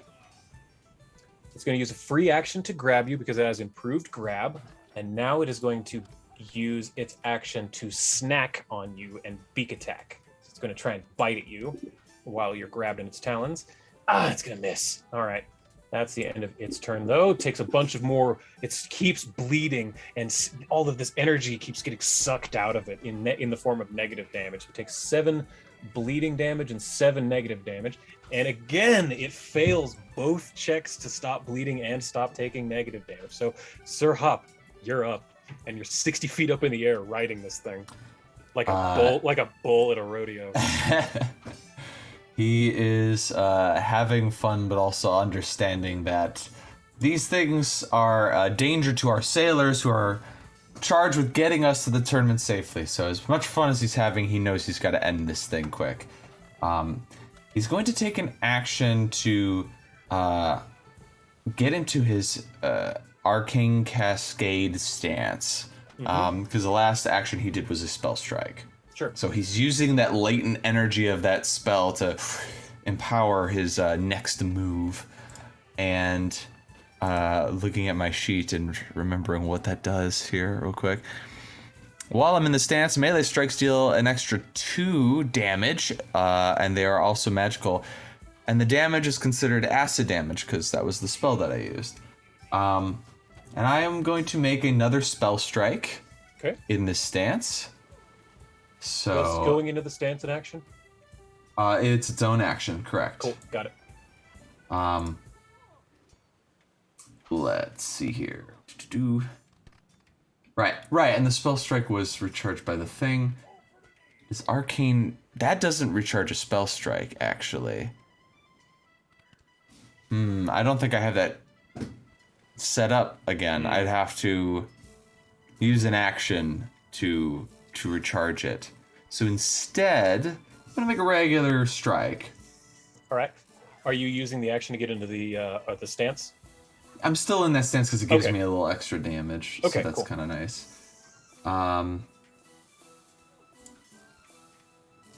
Boo. Sorry, I'm like running around my sheet trying to find this. Okay. Yeah.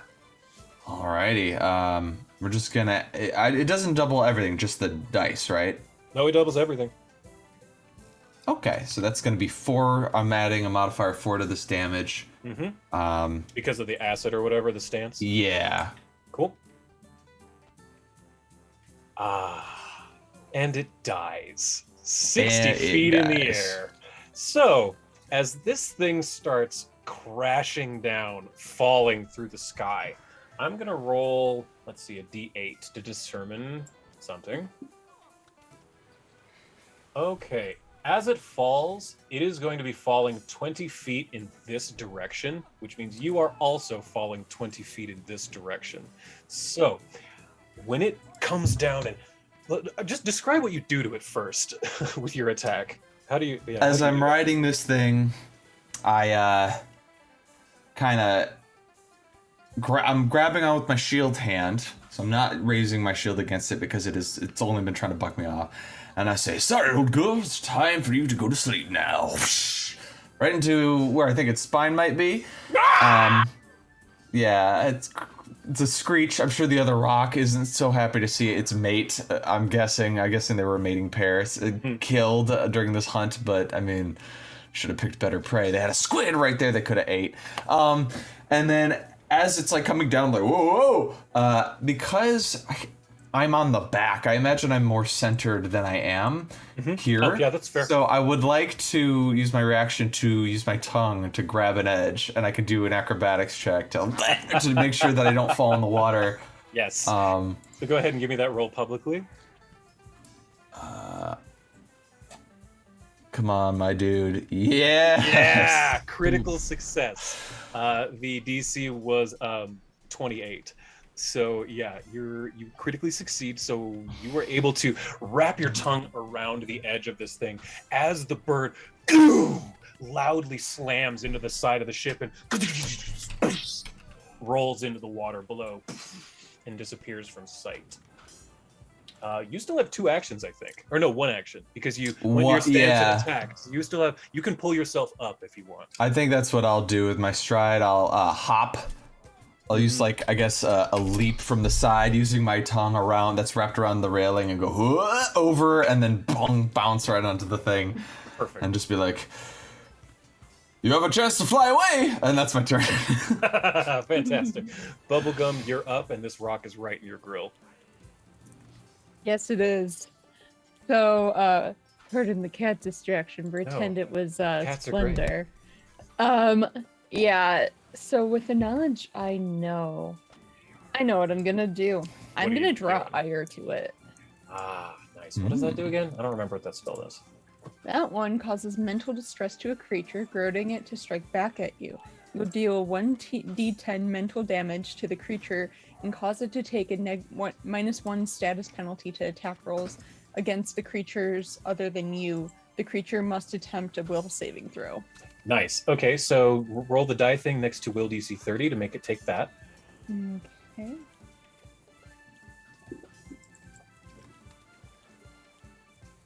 So it takes half damage. So go ahead and click the little blood next to D10 mental.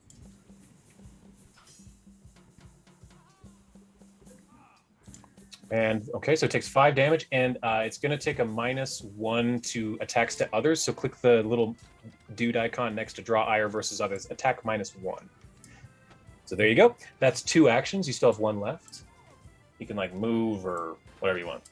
I'm still like grappled though, aren't I? Are you grappled? Yeah, that's right. You are grappled. So that's right. You are. So if you want, you can attempt an acrobatics or an athletics check. I'm going to definitely attempt that. Okay. So go ahead and roll an acrobatics or athletics publicly. You're looking for a 30. Oh, that was almost a nat 20. I know. It was so close. Yeah, you aren't quite able to wriggle your way out of this thing's claws. That's the end of your turn, though. Errond, you are up now. All right, so you are no longer grabbed. Let me take that off of you. Yeah, let's see. I have an ability here. Running reload. Okay, so I can I can stride, step, or sneak, and interact reload. So I can combine those. I will move up here. Let's stay back a little bit. Reload. So then I will fire on this turd. Actually, this isn't flat-footed to me, so... Bird. Oh, it's... Oh, is it flat-footed to you? I don't think so. I doubt it. Oh, okay. Yeah, I don't think... It's not. Alright, so it's not flat-footed. Yeah, we will attempt the pistol twirl this time, so... I'll use a distraction or just kind of call it towards me and kind of flare my weapon to, like... since I knows I can shoot it, I kind of, like, I don't know... make it think I'm gonna shoot it when I don't. So just kind of throw it off. Let's see. So deception. Okay. Deception versus what? It's perception? Yeah. I don't think that's high enough. Oh, that sucks. All right. Is it the 28? Yeah, that was 5 under. Well, shoot it anyways. That'll do. All right. This thing has a couple of status effects against it, making it hurt. Yeah. Nice, 14 damage. Okay, and that's your turn, right? Yep, Running that reload should and then do. the thing. And then, okay, Yeah. end of the turn, up to Merla. This thing's looking bad, like Yeah. real bad. Good. I'm going to use an action to run up to it, and I'm going to use Chill Touch. Nice. Okay, Ooh. great. So I think that's what, It's a fort save, save? and I can make you do it. Yes, fort save. Oh, look at that! It failed. It rolled a natural 4. Ooh. So go ahead and That do was its a crit damage. fail? Oh my goodness. How do you want to do this, Merla? Ooh.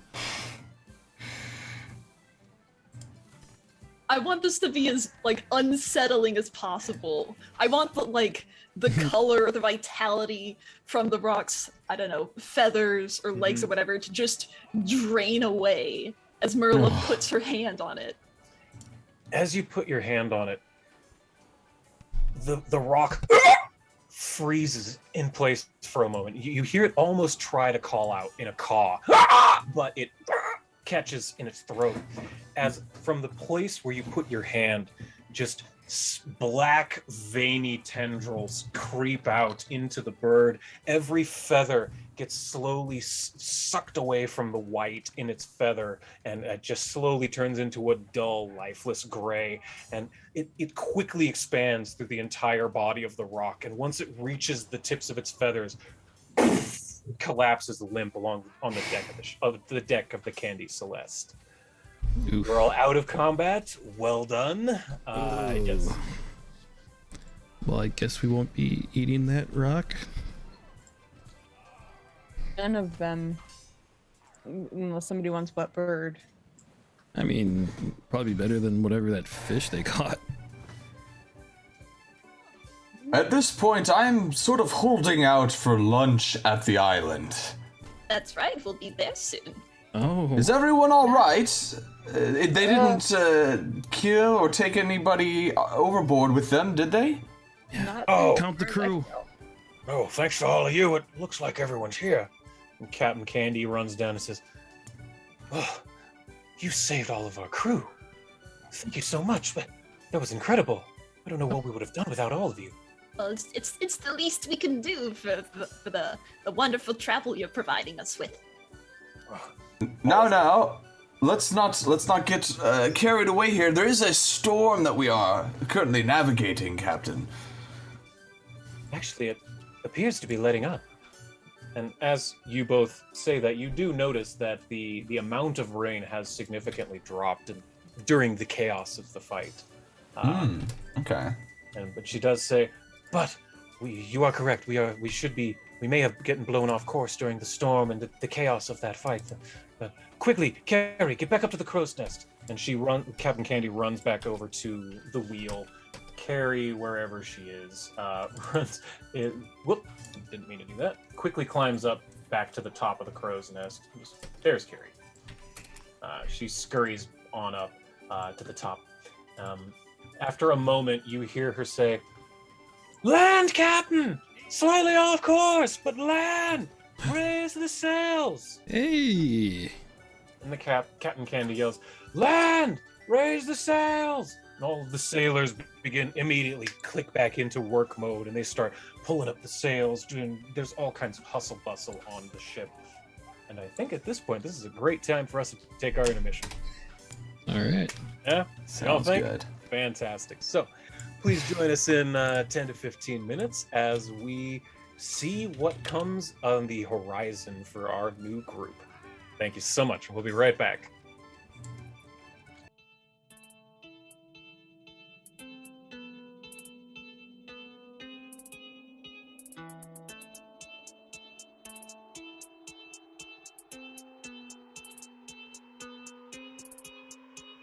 Who goes there? Why you dummies always coming in my bear like you want the smoke? All these wannabe heroes underprepared for the nightmare and despair that they dare to provoke. Most folk are doing their best to avoid me. Floor full of bones of the people that annoy me. Every now and then I get a couple of daredevils with the audacity to think that they can destroy me.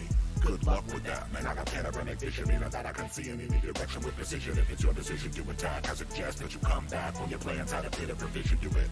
Notably, you should accept defeat. Consider this your last opportunity to retreat. Repeat, that was your last chance to survive. I hope that you enjoyed your time being alive. You foolish for ignore the warning. Now you'll be dead before the morning. You should've looked over your shoulder. You're in the eye of the beholder. I am the tyrant, get it? I have actually been told that I'm a pretty funny guy. Wait a minute, what were we discussing? I lost my train of thought. Oh, that's right, you were just about to die. How can I forget that? It's my favorite part. The only thing left to consider is where to start. In addition to magical abilities, I'm smart. I can make your demise art. Anyway, it appears that the wizard in your party is a gnome who was worth about the same as if he would have stayed at home. I'll activate my anti-magic cone, and in a moment I'll turn him into stone. When the barbarian inevitably flies into rage, I'll disintegrate her with one of my eye rays. By the way, I haven't even begun to try. Fly by and take a bite of a fighter's thigh. You foolish for ignore the warning. Now you'll be dead before the morning. You should've looked over your shoulder. You're in the eye of the beholder. While the fighter attempts to collect himself, he bleeds out on the space I dismembered him in. I wouldn't waste time telling me your names. I can guarantee that nobody's ever gonna remember them. Then again, you'll be on the list of my victims at the bottom of a column of other anonymous prey. You should take a minute to reflect on the day and the last words you'll ever say. Time's up, you're the lone survivor, the last one left. And halfling rogues are admittedly deft, but you broke into my home and you've stolen my time. I'm afraid I cannot allow theft. Throw you up into the air with my telekinesis. Finger of death to obliterate you into pieces, and that's that. Wink and a tip of the hat. That was good for my practice. Thanks for the chat. You foolish for ignore the warning. Now you'll be dead before the morning. You should've looked over your shoulder. You're in the eye of the beholder. Yeah. You foolish for ignore the warning. Now you'll be dead before the morning. You should've looked over your shoulder. You're in the eye of the beholder.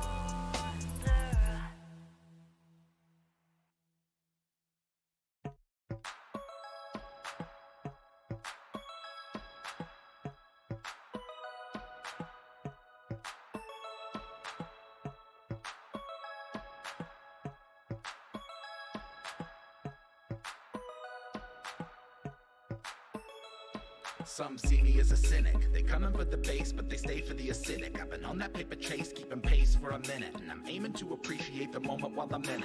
Genesis a menace on the mic, so sinister. You might get some venom from the bites I administer. Winner from the start, superstar with the finisher. I got a decent heart, but I'm hardly a minister. A bardic apprentice, a menacing as a lamb. Worm like I'm Dennis, I don't dare to give a damn. Firm in the philosophy, I am who I am. I'm a carbon commodity, I need to be verified on the gram. Tightrope walking the id and the superego. Lifeboat liable to fire the torpedoes. Keeping to the credo. I'm free to achieve the dream, or at the very least, I can release some of my steam. Alignment is just a part of the process, and lately I've been making some progress. I'm finding the defining the balance of good and evil in people is nearly an impossible conquest. Regardless, stay CG, only way I know how to be. When I combine my child with OTIC, an outlaw like I'm Robin H-double-O-D. I made it through the rubble, now they got trouble with me. So we're supposed to be sophisticated. Then Why is 67% of the population undereducated, emotionally incapacitated, historically opinionated characters end up assassinated?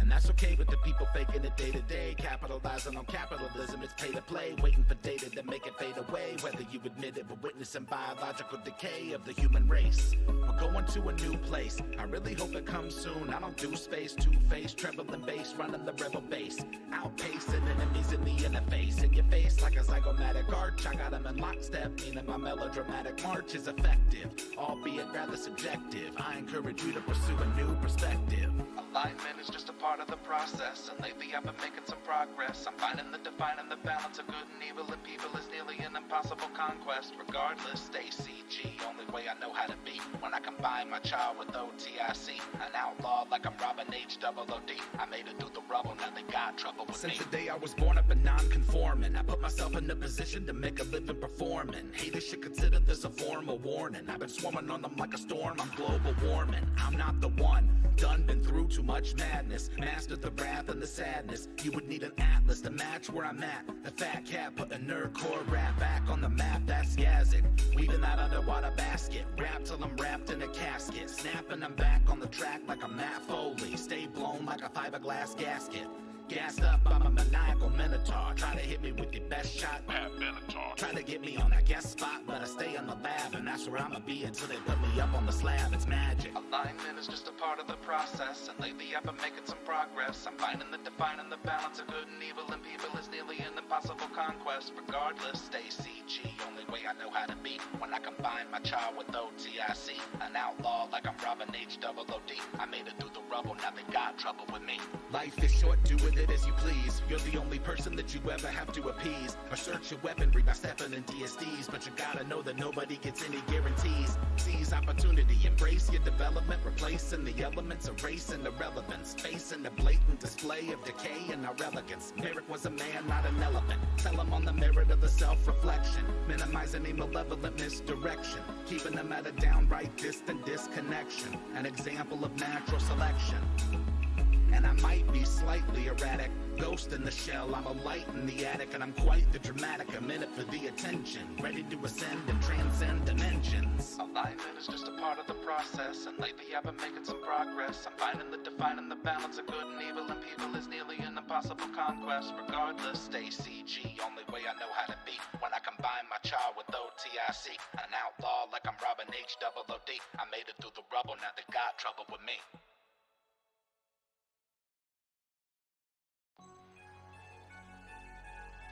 A glass cannon is a character that can put out obscene damage very quickly, but is also incredibly frail. I'm the one that gets it done in the clutch, so you know I never really gotta worry too much. I'm a glass cannon, glass cannon. You don't even want a dose of the smoke, so I'm recommending that you never try to provoke. A glass cannon. I'm a glass cannon.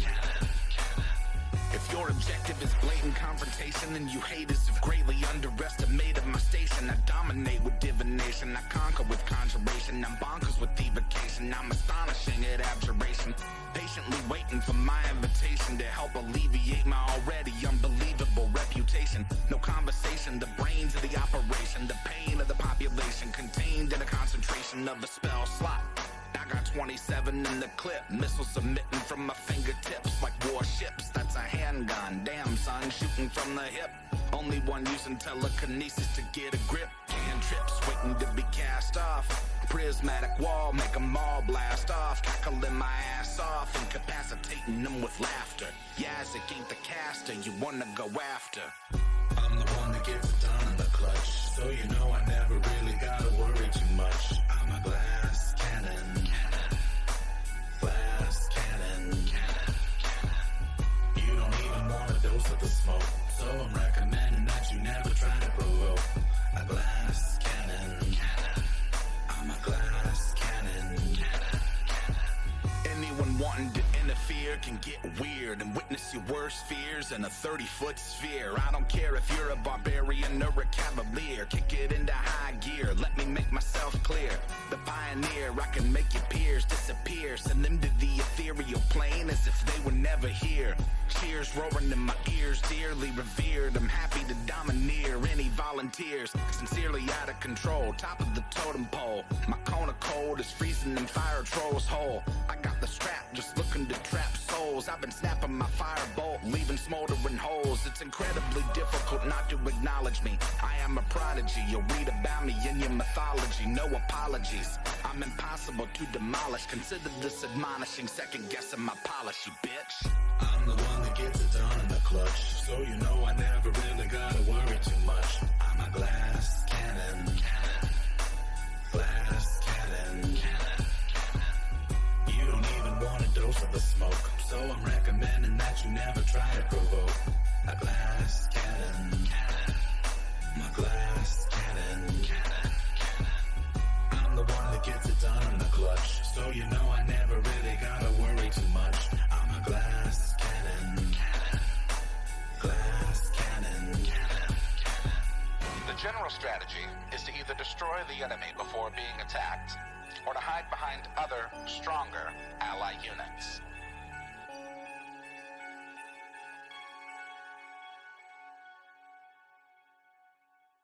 I'm like a falling star, I burn alone. I've got a heart without a home. Underneath this empty sky, just waiting for a sign. And it seems to me that gravity has got its hold on me, but I'm about to break free. Mothership, take me home tonight. Help me find a way to turn this darkness into light. Oh, mothership, take me home tonight. Help me find a way to turn this darkness into light. Like a flare without a spark, a shadow wish into the dark. Far across the galaxy is where I dream to be. And it seems to me astrology has got its plans for me. I just gotta believe. Oh, mothership, take me home tonight. Help me find a way to turn this darkness into light. Oh, mothership, take me home tonight. Help me find a way to turn this darkness into light. Ooh, darkness, darkness.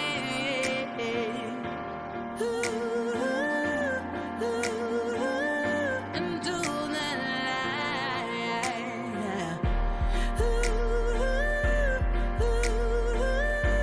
Help me, help me.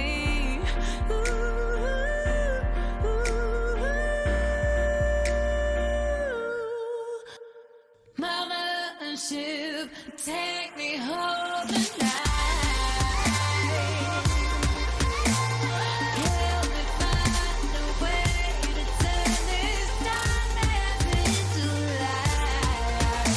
Oh, mothership, take me home tonight.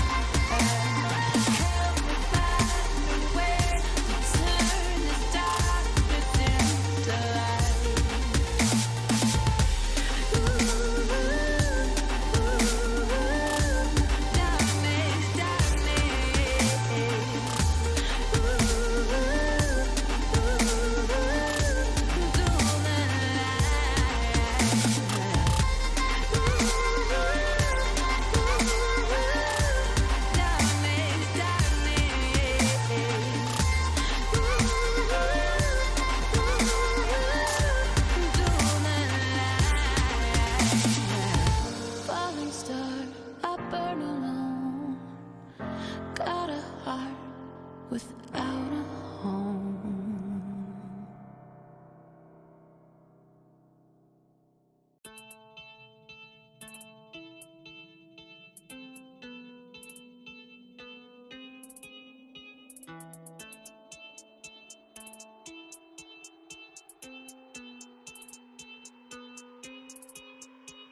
Who goes there? Why you dummies always coming in my lair like you want the smoke? All these wannabe heroes underprepared for the nightmare and despair that they dare to provoke. Most folk are doing their best to avoid me. Floor full of bones of the people that annoy me. Every now and then I get a couple of daredevils with the audacity to think that they can destroy me.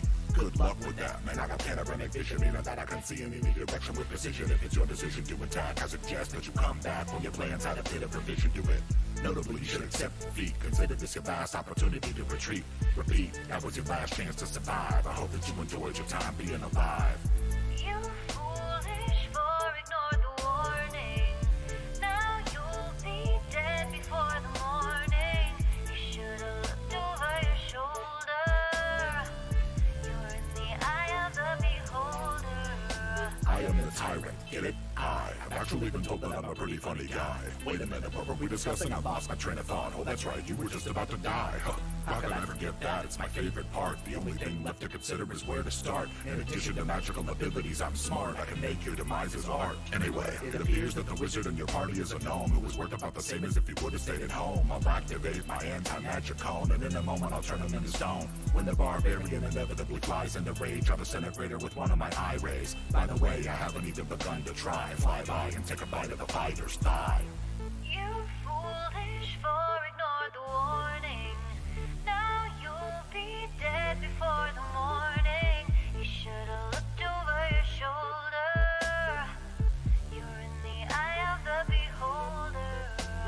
While the fighter attempts to collect himself, he bleeds out on the space I dismembered him in. I wouldn't waste time telling me your names. I can guarantee that nobody's ever gonna remember them. Then again, you'll be on the list of my victims at the bottom of a column of other anonymous prey. You should take a minute to reflect on the day and the last words you'll ever say. Time's up, you're the lone survivor, the last one left. And halfling rogues are admittedly deft, but you broke into my home and you've stolen my time. I'm afraid I cannot allow theft. Throw you up into the air with my telekinesis. Finger of death to obliterate you into pieces, and that's that. Wink and a tip of the hat. That was good for my practice. Thanks for the chat.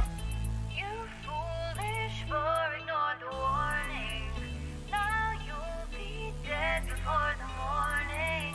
You should've looked over your shoulder. You're in the eye of the beholder. Yeah. You foolish for ignore the warning. Now you'll be dead before the morning. You should've looked over your shoulder. You're in the eye of the beholder.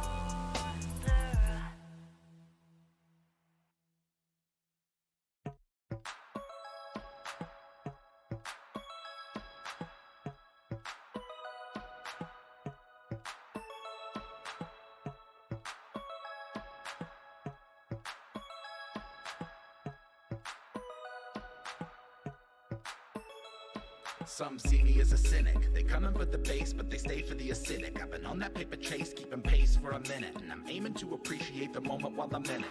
Genesis a menace on the mic, so sinister. You might get some venom from the bites I administer. Winner from the start, superstar with the finisher. I got a decent heart, but I'm hardly a minister. A bardic apprentice, I'm innocent as a lamb. Worm like I'm Dennis, I don't dare to give a damn. Firm in the philosophy, I am who I am. I'm a carbon commodity, I need to be verified on the gram. Tightrope walking the it and the superego. Lifeboat liable to fire the torpedoes. Keeping to the credo. I'm free to achieve the dream, or at the very least, I can release some of my steam. Alignment is just a part of the process, and lately I've been making some progress. I'm finding the defining the balance of good and evil, and people is nearly an impossible conquest. Regardless, stay CG, only way I know how to be. When I combine my child with OTIC, an outlaw like I'm Robin H. Double OD. I made it through the rubble, now they got trouble with me. So we're supposed to be sophisticated. Then why is 67% of the population undereducated? Emotionally incapacitated. Historically opinionated characters end up assassinated. And that's okay with the people faking it day to day. Capitalizing on capitalism, it's pay to play. Waiting for data to make it fade away. Whether you admit it, but witnessing biological decay of the human race. We're going to a new place. I really hope it comes soon. I don't do space, two-faced, trembling bass, running the rebel base.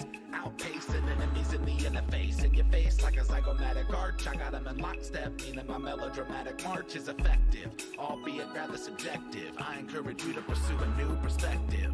Alignment is just a part of the process, and lately I've been making some progress. I'm finding the defining the balance of good and evil, and people is nearly an impossible conquest. Regardless, stay CG, only way I know how to be. When I combine my my child with OTIC. An outlaw like I'm Robin H-double-O-D. I made it through the rubble, now they got trouble with me. Since the day I was born, I've been non-conforming. I put myself in a position to make a living performing. Haters should consider this a form of warning. I've been swarming on them like a storm, I'm global warming. I'm not the one, done been through too much madness. Mastered the wrath and the sadness. You would need an atlas to match where I'm at. The fat cat put a nerdcore rap back on the map, that's Yazik. Weaving that underwater basket. Rap till I'm wrapped in a casket. Snapping I'm back on the track like I'm Matt Foley. Stay blown like a fiberglass gasket.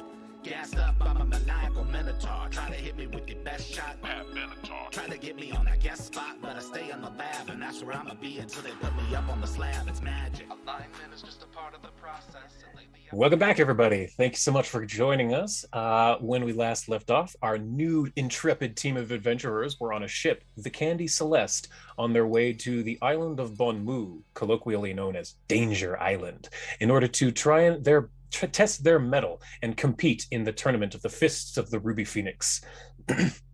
They got caught in quite a bit of a rainstorm and were attacked by two large rocks, gargantuan birds with massive talons, and also a giant squid from the depths. They took out the two birds and managed to scare off the squid, but it looks like land has been sighted.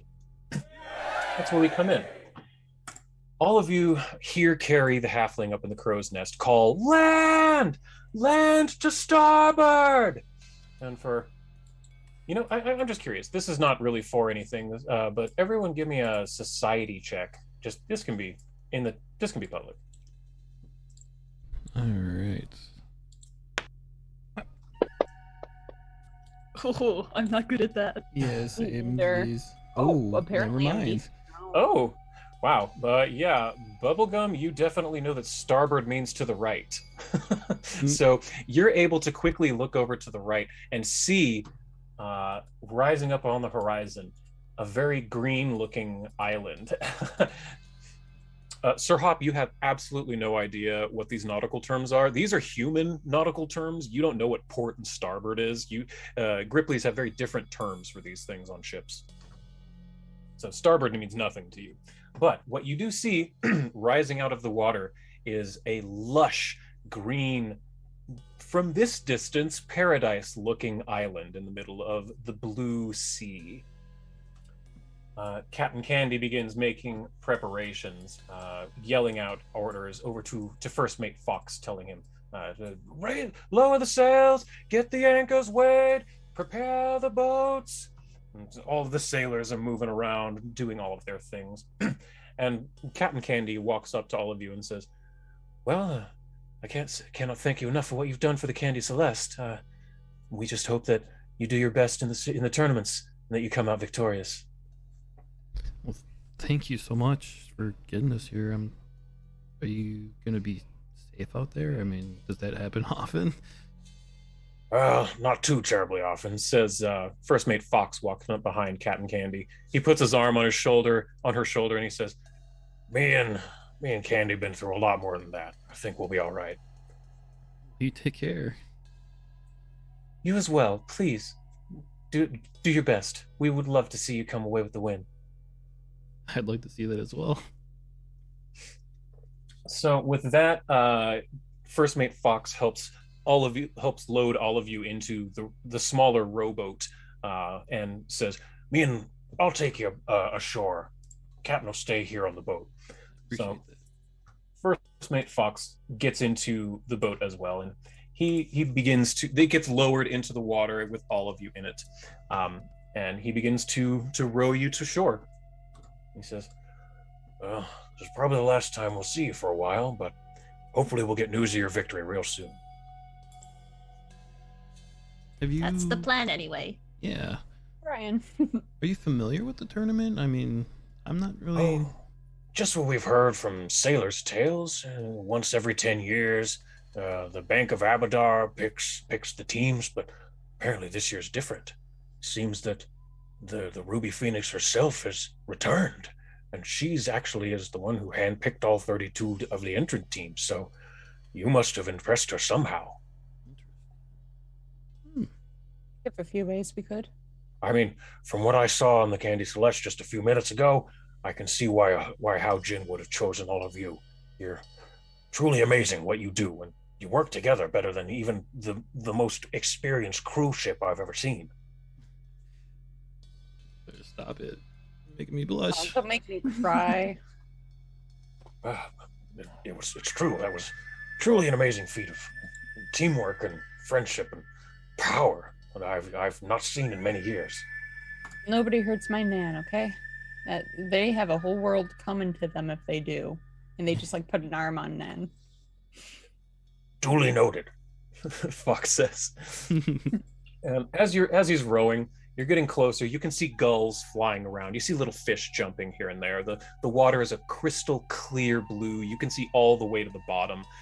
Sir Hop, you see many even different kinds of amphibians and reptiles that even you recognize.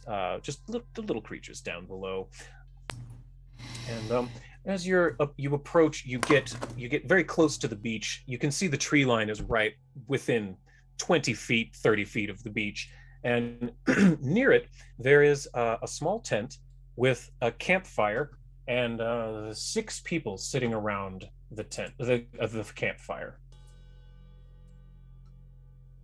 And you see near the campfire a wise-looking old human man with a long mustache and a long goatee, long white hair. He's wearing orange, very nice robes, an orange cap with a bird symbol on it. Next to him is a much younger human woman who is wearing, again, very nice red robes. She has a medallion of a phoenix here on her chest, long black curling hair. She has several piercings on her face. The others sitting around the fire are a bit stranger to you, but they're... Let's see here. So what do you do as you're getting off of the boat, first thing?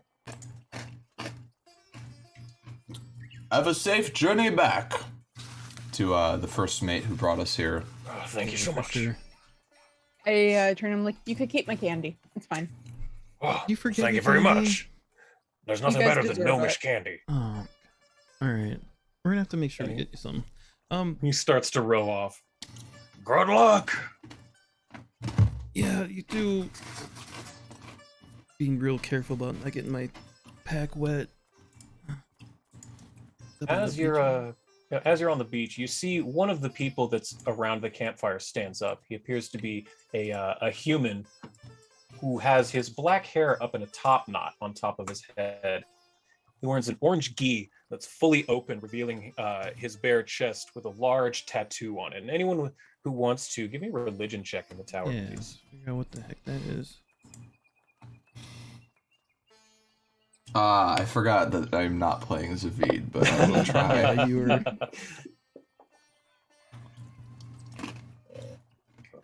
Okay. It's okay. Don't ask me to make society checks because I only have a +5. Gotcha. Okay, 2 of you recognize it. Bubblegum and Merla both recognize immediately the holy symbol of Irori, who is the god of perfection, both mind and body. Monks tend to worship Irori, and they seek perfection in all things. But he's walking across and he waves to you, "Hail! Hail, contestants!" Hello there. Hi. Hello there! And he walks up and he says, yes, hello, new arrivals. So wonderful to meet you. My name is Tino. And he walks up to all of you in turn. He grabs your hands with both of his and shakes I'm just vigorously. I'm radiating this energy back to Yeah. him like, good to meet you, sir. Oh, yes, Exciting to be here. What is your Shaking each name? other exuberantly. My name is Tino. Who are you, good sir? Tino, I'm Sir Hop of Lily Pond. These are my companions. Please, everyone, let's introduce ourselves to this charming Tino here. Yeah. Yes. Yes, you good sir. You are quite tall. Yes, indeed. And he walks up to Aran and he Hey. puts out his hand. Yes, Tino, wonderful to meet you, sir. Yes, nice to meet you. Are you the? I don't know. I guess the person collecting all the contestants on the island. Of course, where are my manners? I just got too excited meeting someone else. No, I am Tino. I am the leader of Tino's Toughest. We are a group of rapscallions who are here to compete in the competition as well. Oh, you're a competitor. We were just competitor as well.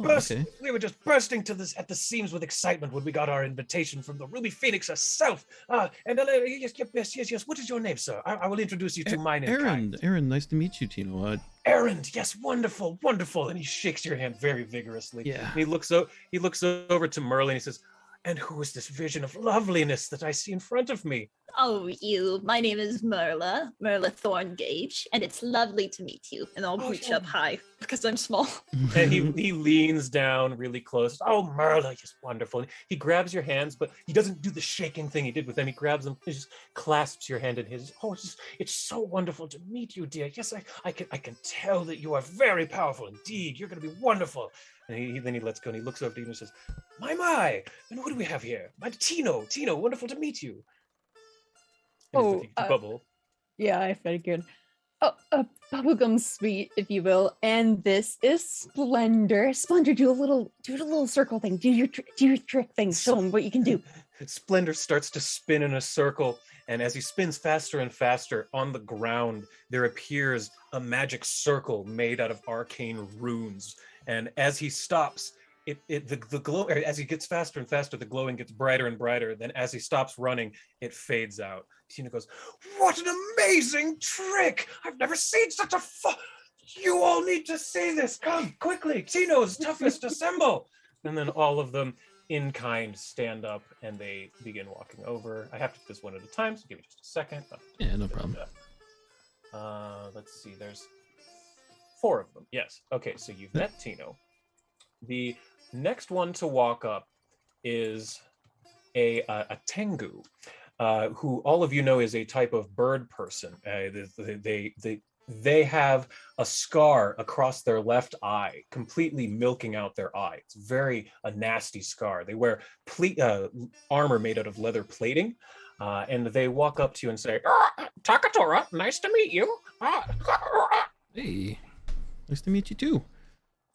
Now, I didn't mean to be dropping any eaves here, but and he walks over to Bubblegum and he says, "I heard you had candy." I don't.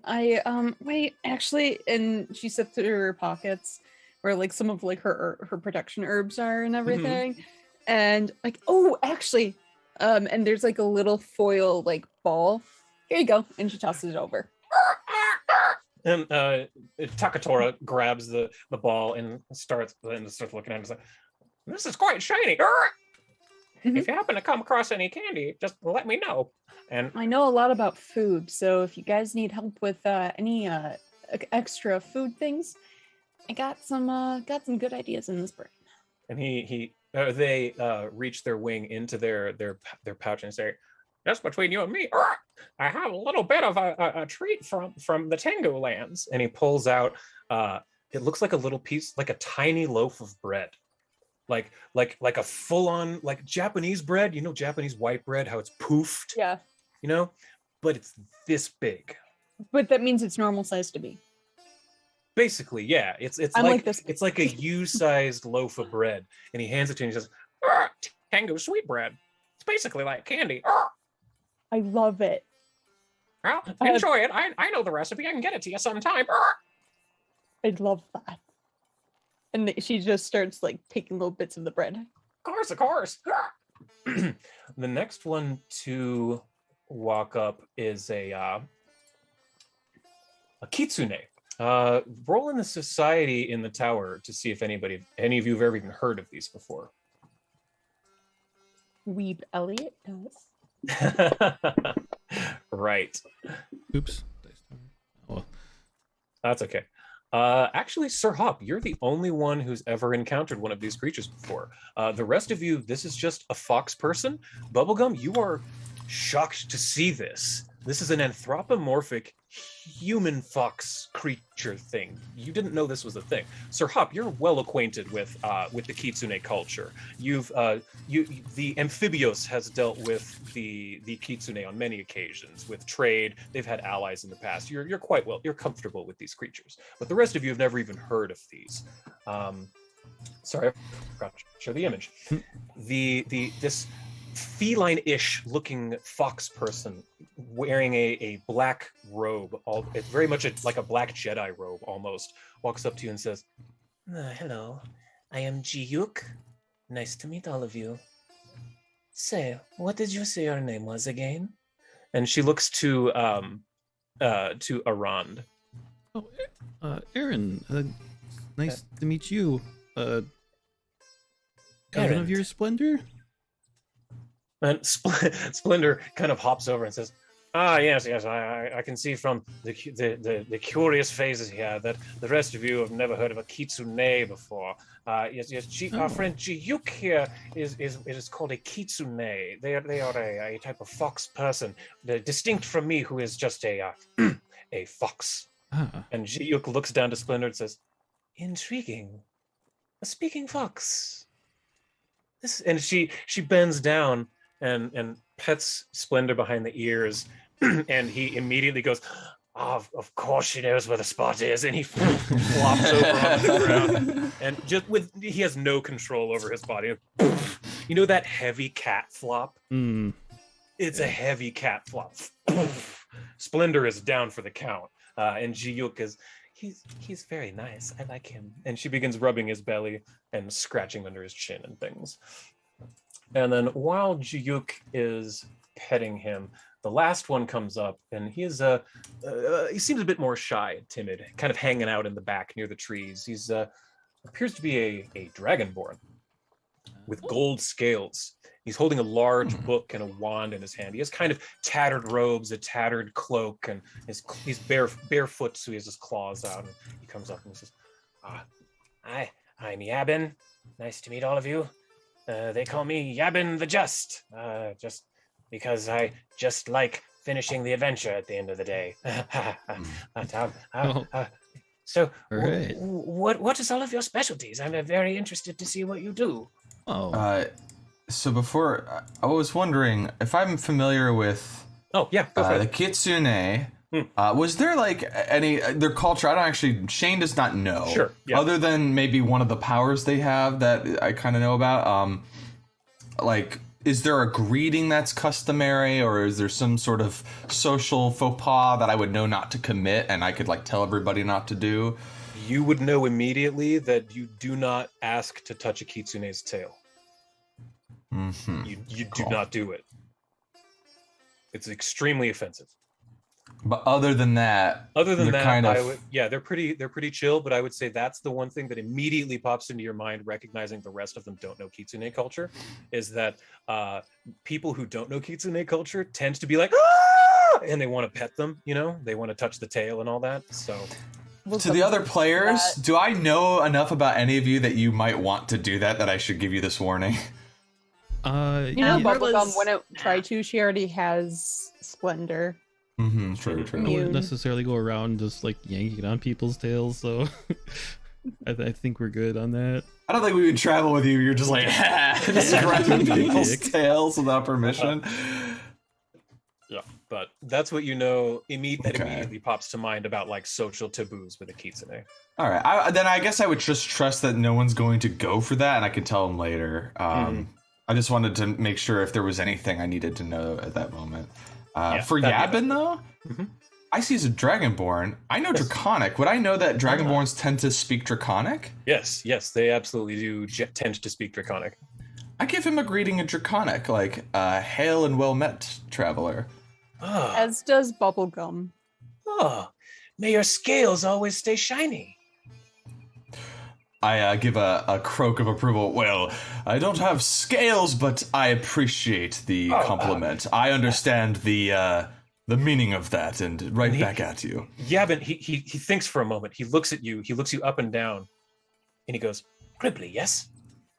Indeed. And he takes his book and he takes his little wand and he taps the book, and a bunch of words start appearing on it. And he reads for a moment, and his eyes kind of go silver. And then he looks to you, and he croaks out, and he says in the Gripply language, Mm-hmm. May your mucus stay wet always. He hops up and down. He goes, "That's amazing. Brilliant pronunciations on point, and you even got a very nice compliment in there. I do appreciate that." And I go to shake his hand. And he shakes back, and he finally seems a little bit more like he got pulled out of his shell because he was forced to. He's one of those he's not the one to make the first social move, but once he's kind of accepted by the group, he's like, "Yay!" So, I guess what did he ask? Like, what do we do? What are your specialties? Yeah. What are your specialties? No. I mean, I'm not looking for any advantages. I'm just curious. well, I myself am a spellcaster, as you can see. And he holds out his spell book and he says, I tend. Well, let me see. My magic tends to come from my draconic heritage. You see, the book is mostly for remembering things. The magic comes from within. And Tino says, yes. Since we may as well give them some information first. They're the newcomers. We'll put them at ease. I am Tino, as I believe I've said 30 or 40 times now. I am a paladin of Irori, as well as a monk of Irori. I seek for justice and truth and perfection in all things. So I fight with my fists and with justice. And then Takatora, the Tengu, goes and reaches his wing, crosses his arms like this, and then immediately shing, pulls out two swords. I enjoy blades. And Jiyuk, the Kitsune, she's still on the ground petting Splendor. Splendor is just drooling, is completely not here. And Jiyuk just leans up and pulls up to her paws like this, holding a shuriken in between her two fingers, and she says, "You won't hear me coming." Indeed. I think I like your dynamic. Very well balanced, and with a strong leader, referencing Tino to boot.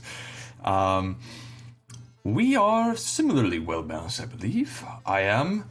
And I pull out the shield really quick, like with the sword and board, as some might call it. Frontline fighter, as it were, and put it back. Fabulous. That's very interesting. And what of you, Mr. Tallman? Well, you said we won't know you're coming. Well, you'll definitely know I'm coming.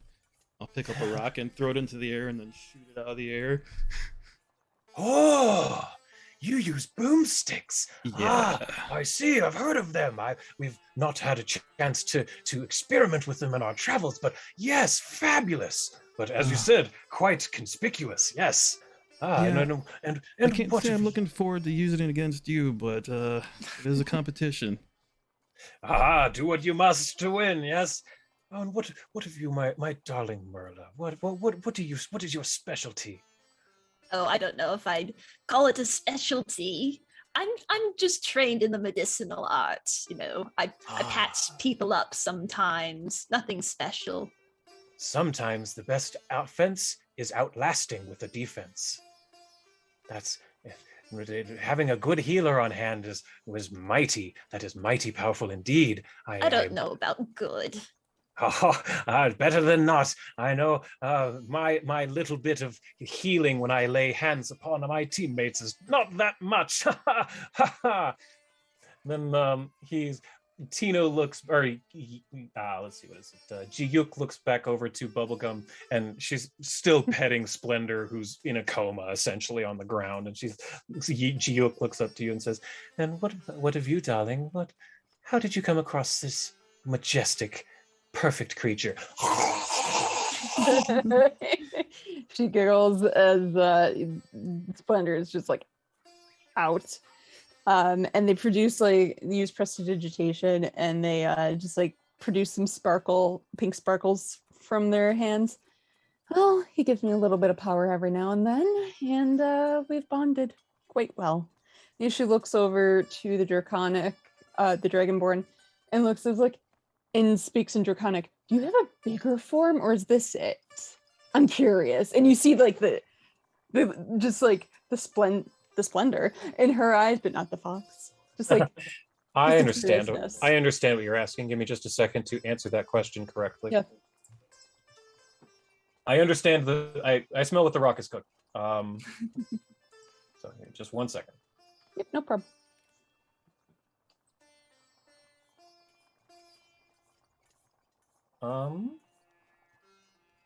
Okay. I see. Okay. Oh, well, I mean, as a Dragonborn, I always have been striving to reach the ultimate goal of dragondom. That's the goal of any dragon kind, whether we Dragonborn, Kobold, or what have you. We all seek to attain that ultimate power, but I've yet to achieve it. I'm hoping that maybe if we can win the competition, I can get myself some kind of an item that can help me attain like true polymorph, perhaps, or maybe even a wish spell to become an actual dragon. But so far the power's eluded me. I won't tell the rest your secret. And they wink. Thank you. And they go back to looking at the kitsune.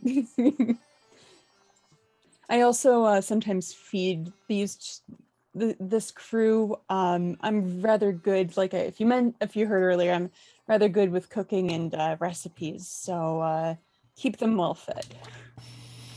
Oh, we wonderful. appreciate it. That's great to hear. Let's see here. I've got a thing where to go.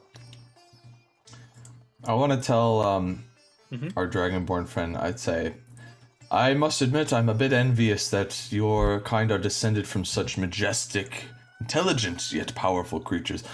If we Gripply had the same sort of goals, we would all turn into froghemoths, and they are neither of those things. Oh, froghemoths.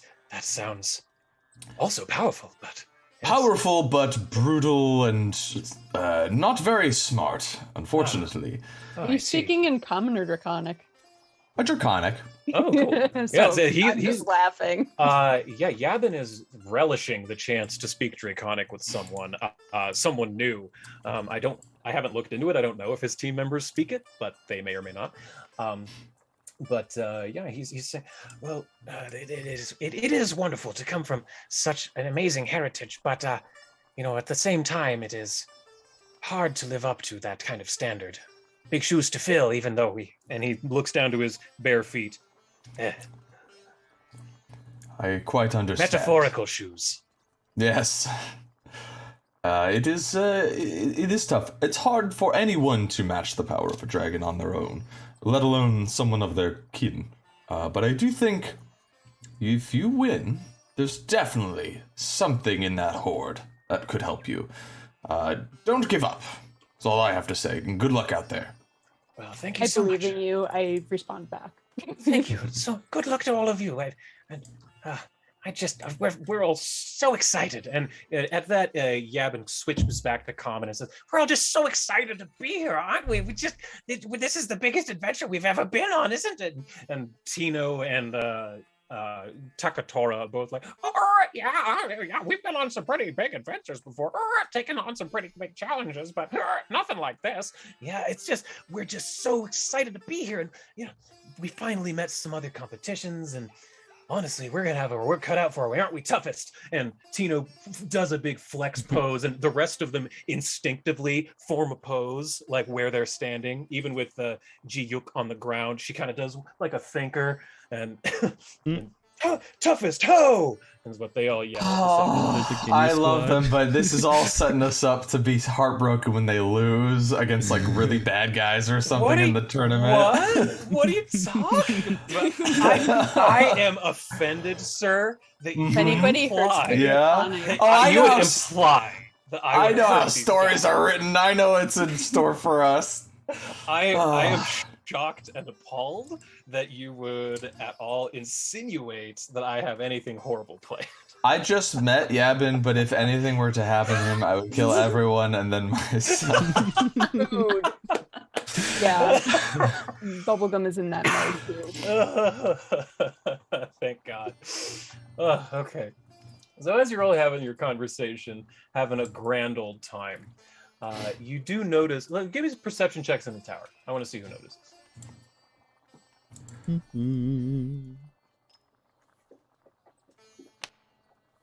Where'd my tower go? It's under layers of images. Oh no. Yeah, layers and layers Yeah, of it's images. under all the characters.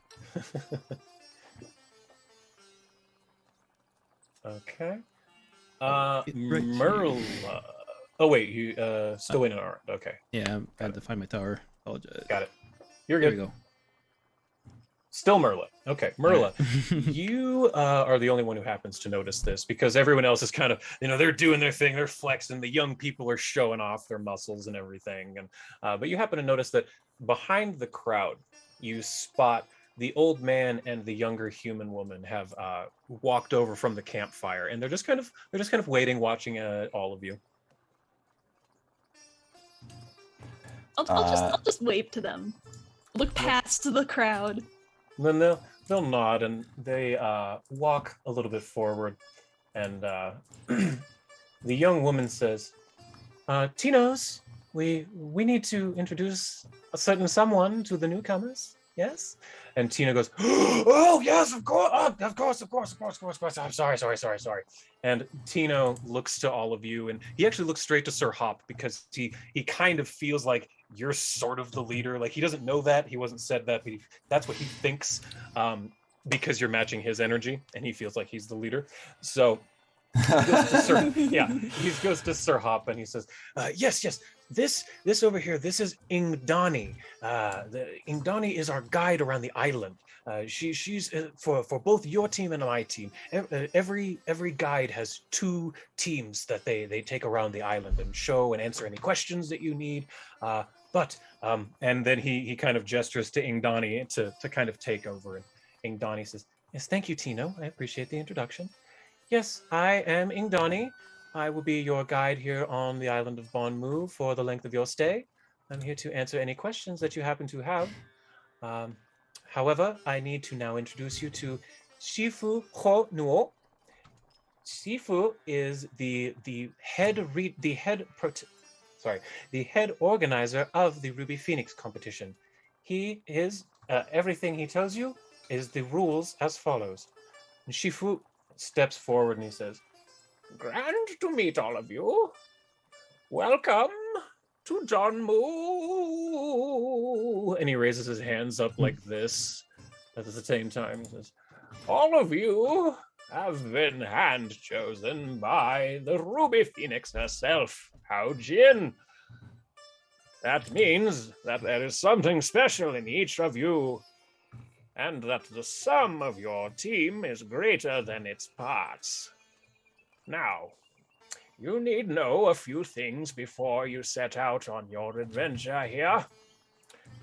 And he looks over to Ingdani. "Yes, give them to them now." And Ingdani, Shifu reaches into his robes and he pulls out 3 beautiful silver feathers. They're about a foot long, and he hands them over to Ingdani. And he says, and she holds them up and kind of walks around showing them to you, not giving them to any one of you. And he says, "Look closely at these feathers. You require 10 to be within the first qualifying round of the tournament. There are 31 other teams upon this island attempting to gain the feathers as well. Now, you may gain feathers by challenging other groups to combat there are designated sites around the island. Ingdani will provide you with more information on that in a moment.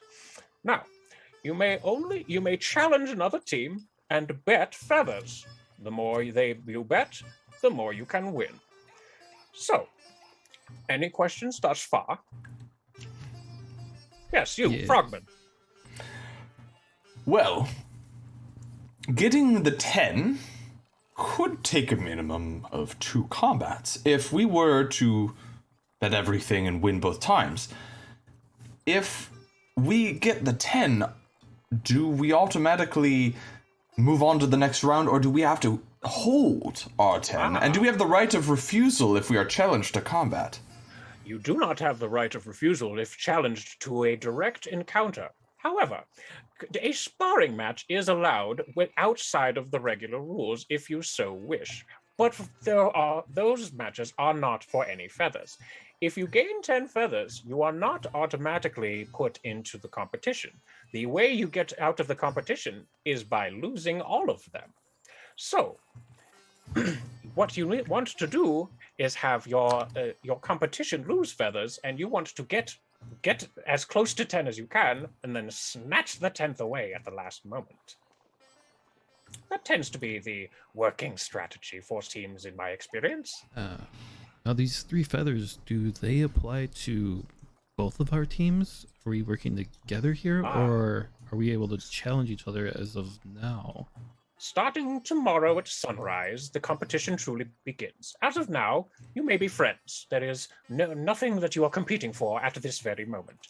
You will not receive your feathers until tomorrow. Now, this is a good time to let you know that there are 8 headquarters around this island, 1 reserved for each team. You need to find the one designated for you. If you can clear it out, you will find a phoenix token. And he points to the brooch that Ingdani is wearing. It looks like a large red phoenix, about this big. He says, within each of the headquarters is a phoenix pendant like this. When you grab your phoenix pendant, you have officially clinched your spot within the preliminary tournament. Does that make sense? So 10 feathers, then find the icon. Basically, you need to go to this temple and then clear it out, and there are going to be feathers within there and a phoenix token. Oh. And you need all of them. The phoenix token is what allows you to be here, essentially. So, how long does the combat trial for this first qualifier last? Is there a time limit? Or is it until enough teams qualify? Generally, the time limit is 3 days. Most teams do qualify by then. I see. And so there are feathers that we can find in these temples that are not attached to any other groups. That is so correct. it could... Is it possible, I don't know if you're able to tell us this, but is it possible to be able to get the qualifying number of feathers and the Phoenix token without challenging a single other group? Well, I suppose if you could teleport yourself to all of the different headquarters, take all of the feathers and phoenix tokens ahead of time, that is an option, if you are capable of such magics. I'm also just trying to figure out what would be acceptable upon the rules. I don't know if that is cheating or not. Magic is all fully allowed. All skills are permitted. I suppose I would like to ask this question, and I'm going to ask this in common for everyone because I believe it is important for us to cross the threshold of this subject. But in fighting, sometimes people die, and I am wondering: are there rules promoting or prohibiting the death of challengers in these combats or outside of these combats? An excellent question. Within combat, death is a perfectly normal aspect of the Fist of the Ruby Phoenix competition. Yes, if you are in an actual competition for feather tokens, death is just a part of it.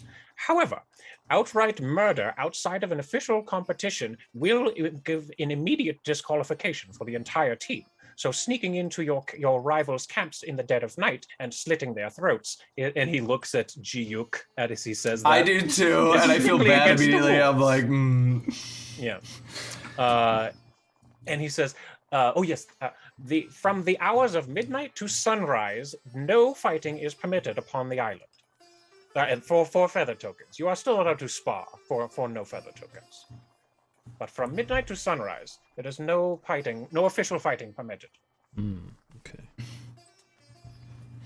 That's everyone's rest time, pretty much. This is good to know. I'm glad that there are some rules about the idea of foul play. Now, what about foul play in the sense of trying to befuddle or enchant your opponent's outside of combat before combat begins. For example, sort of setting yourself up for a victory with certain tactics and things, and then using those things that you did prior during the combat. Are there rules about starting with a clean slate? Generally, we like to start with clean slates, but there are certain advantages you can take for yourselves. But leaving like a pit trap, for example, is poor sportsmanship. Kyrgyz looks down upon that. And Kyrgyz, you would know, is just the god of sportsmanship, essentially. Question. Yes. Yes. So we do not know where some of the hidden places are, right? Yes. So the headquarters around the island, the one that you are looking for, is distinct from the one that Tino's toughest here will be looking for. That will make it so that you don't kill yourselves on the beach first thing in the morning. Now, you all will be looking for an abandoned temple of Aurori, about a third of a mile northwest of here, within the forests. And he generally vaguely gestures that way with his shaky old hand. Can I discern secrets just to kind of like see if there's anything else I can pick up on that he might not be telling us? Sure. Give me an Arcana in the tower. Okay. Skills.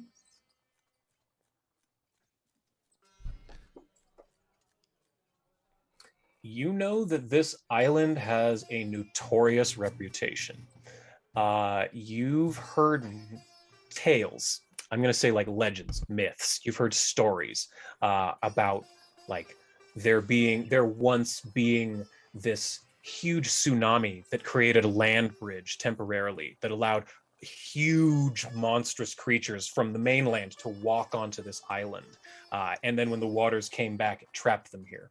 So you don't know how much truth there is to it, but you've heard legends that there are just huge creatures on this island. So you know that a third of a mile through the forest is probably not the safest trek. Okay. I keep that to myself for now. Okay. So then he says, if there are no further questions for me, I shall take my leave. And he looks to all of you. Thank you so much. Yes, very well. Good luck to all of you. Tinos, good luck to all of you. And with that, Shifu, he raises his hand, he snaps his finger, and teleports away. He's gone from sight. Whoa! I was not expecting that. Oh, did he leave her too? Yes, he did. And she says, yes, he does that. I will be staying with you as your guide. In the morning, I will be able to point you in the right direction of where you need to go. And I can answer any questions you have in the meantime. Do we stay on the beach, or is there a town or city that we... For the evening, we just stay on the beach underneath the stars. Tino's has their own tent here. If you do not have a tent, we can provide you one. But Merla, you realized you do have a tent for the four of you. I do. Yeah. Oh. I also do have my pop-up workshop, if need be. Nice. Yeah, Merla has a restful tent. It's this four-person tent provides several benefits for those who rest within. The climate inside the tent is comfortable and allows creatures inside it to withstand most hostile weather conditions, but incredible heat or cold, powerful storms or winds of hurricane force or greater still damage it. Mundane pests such as solitary insects don't go inside of it. Though swarms of giant insects could still damage it. If a creature tries to attack it or like damage it, they have to succeed a 20 athletics check to even try. And it automatically camouflages with its surroundings, requiring a creature searching for you to pass a DC 22 perception check to even see the tent. Oh crap, that's awesome. Yeah, so that's the tent that Merla has for y'all. Sweet. Well, since we are not allowed to enter the forest proper, perhaps, this is just a personal preference, do you know if there is an outlet of a river mouth around the beach of the island that we might be able to set up our camp?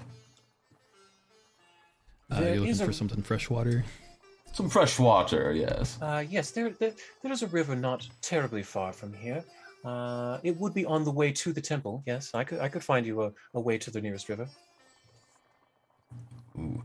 I suppose I'll field the question off to my companions. I would love to set up camp nearby Tino's group since we're not enemies. Not tonight. And sort of hang out, swap some stories, and then part ways in the morning. But I also think a field trip to the river for some fresh water and to get ourselves ready for the next 3 days would be a good idea. Yeah, that would be a good idea. We would relish the chance to have all of you around our campfire. We would love to hear your stories. I'm sure they're fascinating. Yeah, gotta love those stories. If you have any good songs, I learn pretty quick. All right. And he even Takatora pulls out like it's a tambourine. He said, keep pretty good time too. All right. Which way is the fresh water? I will show you. Here's the map. Mm-hmm. Bam, there's the map. You are all in the bottom left corner, that little spike of sand. Mhm. That's where you're at right now. The fresh water is that river just to the east. It connects to those like 3 mountains. Yeah, that's the river. Yeah, I see. So you're not far, but you'll have to go through a little bit of forest to get there, or you'll have to like, if you can find a rowboat of some kind, take a rowboat over there. But the rowboat that's currently on the map is no longer there. First Mate Fox took it back to the Candy Celeste. Yeah. Yeah, I just don't want to like break the rules Mm-hmm. if it means going to the river. No, you can do that if you want. You just can't go to the Temple of Aurori tonight. You can wander around on the island if you'd like. Oh, okay. Yeah, you don't have to stay at the beach right all of the night. That's just your designated sleeping spot for the night is this beach. What's the time of day? We got here at lunchtime? Yeah, so it's mid-afternoon, probably about 3-ish after all of the rowing and talking, introducing. Probably around 2 or 3-ish in the afternoon. I'll ask our guide. How long would it be a trek along like the coastline to get there? Like how many hours of travel would it take to get to the river? Oh, not terribly long from here, just to get to the mouth of the river for some fresh water and some washings. Maybe within an hour. All right. That's definitely reasonable. Let's if whoever Merle, you have a tent. If you'd like help with one of us setting it up, and then the other half of our group could go to the river, unless you want to go to the river and have other people set up the tent. Kind of up to you. Could all go and then come back and set it up. I can pitch the tent real quick. It's no trouble. You just kind of throw it out and then. And she does. She pulls this little cube of canvas out of her bag, and she sets it on the ground and pulls a ripcord. And just like those emergency boats that you see in planes, it just like inflates almost into a fully set up tent. Ta-da! When did you get this? We've been on a few adventures. I don't remember seeing you ever use this. I've had to make a lot of survival checks up to this point. What happened? It's from my forest days. We never happened to go to forests. There's a lot I don't know about you, Nana. I'll have to be more considerate of your experience. You've clearly been around the block a few times here. I'd be happy to impart some of my wisdom. All right, so you're who all's going to the river? I am. I guess everyone. Everyone? Yeah, because who knows if there's some uppity teams here that might try to take advantage of people wandering around. Just in case. Gotcha. I definitely feel like we're gonna come up against like a rival group that just like, well, look who made it to the island, and it's just like have to deal with that. What do you mean? Like it's like Team Rocket? Bullies, yeah. Yeah, Yes, this is literally the first arc of Yu-Gi-Oh! Where they're on Pegasus Island or whatever. I feel like It's fine. say goodbye to Exodia. Like I feel like shit like that's gonna go down. It's a pre-written adventure. What do you expect? All right, but so Ingdani takes the 4 of you, and out of character, do you want the Tinos to go? Or are you guys going to invite Tino in them or no? No. Okay, cool. I wanted to know. I didn't care in game. So Ingdani will say, yes, we're about an hour from the mouth of the river. Here, it's just through the trees this way. Please don't stray far from me. It's very easy to get lost amongst the trees. And with that, she walks into the tree line, disappearing, and all of you following, disappearing from sight. And I think that's where we're going to stop this evening. All right. Yes. Wonderful. Cool. Oh, I had a great time with this. These characters are Good. fun. So I think we're skipping next week because Yeah, I'm gonna be out of you're gonna be town. going? I'm helping a friend move. Okay, but the following week we're good, right? Yep. Yeah. Okay. So we will be back in 2 weeks. We hope everybody joins us to see where we go from here. Find out what's at the river. See who the tough kids on the island are. But thank you so much for joining us. Does anyone have anything they need to plug, Abe? No, not really. I mean, just come check us out on Bard's Playhouse. If you want, you can check out my Twitch channel on Saturday nights doing Curse of Strahd. I guess I do have stuff to plug. All right, and then since Ash isn't here, we do have a merch store with cool shirts and designs and all that fun stuff. So Oh no, your audio's cutting. Oh no! Oh no! All right, Eldritch, you got anything? No, I'm good. Shane? Nah, we're good. Eldritch, Elliot? No, actually. All right, this that is was the only quick and thing I easy got one this going on. week. All right, so thanks so much for joining us. We hope you'll join us again in 2 weeks, and we'll continue on to the Fists of the Ruby Phoenix. Have a great week, everybody. Thanks so much. Bye.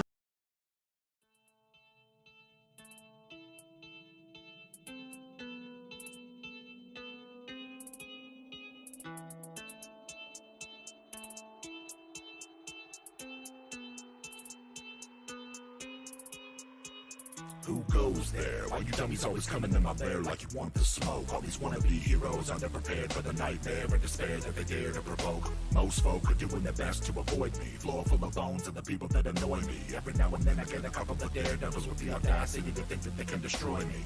Good luck with that, man. I got panoramic vision, meaning that I can see in any direction with precision. If it's your decision to attack, I suggest that you come back when your plans had a bit of revision to it. Notably, you should accept defeat. Consider this your last opportunity to retreat. Repeat, that was your last chance to survive. I hope that you enjoyed your time being alive. You foolish for ignore the warning. Now you'll be dead before the morning. You should've looked over your shoulder. You're in the eye of the beholder. I am the tyrant, get it? I've actually been told that I'm a pretty funny guy. Wait a minute, what were we discussing? I lost my train of thought. Oh, that's right, you were just about to die. How can I forget that? It's my favorite part. The only thing left to consider is where to start. In addition to magical abilities, I'm smart. I can make your demise art. Anyway, it appears that the wizard in your party is a gnome who is worth about the same as if he would have stayed at home. I'll activate my anti-magic cone, and in a moment I'll turn him into stone. When the barbarian inevitably flies into rage, I'll disintegrate her with one of my eye rays. By the way, I haven't even begun to try. Fly by and take a bite of the fighter's thigh.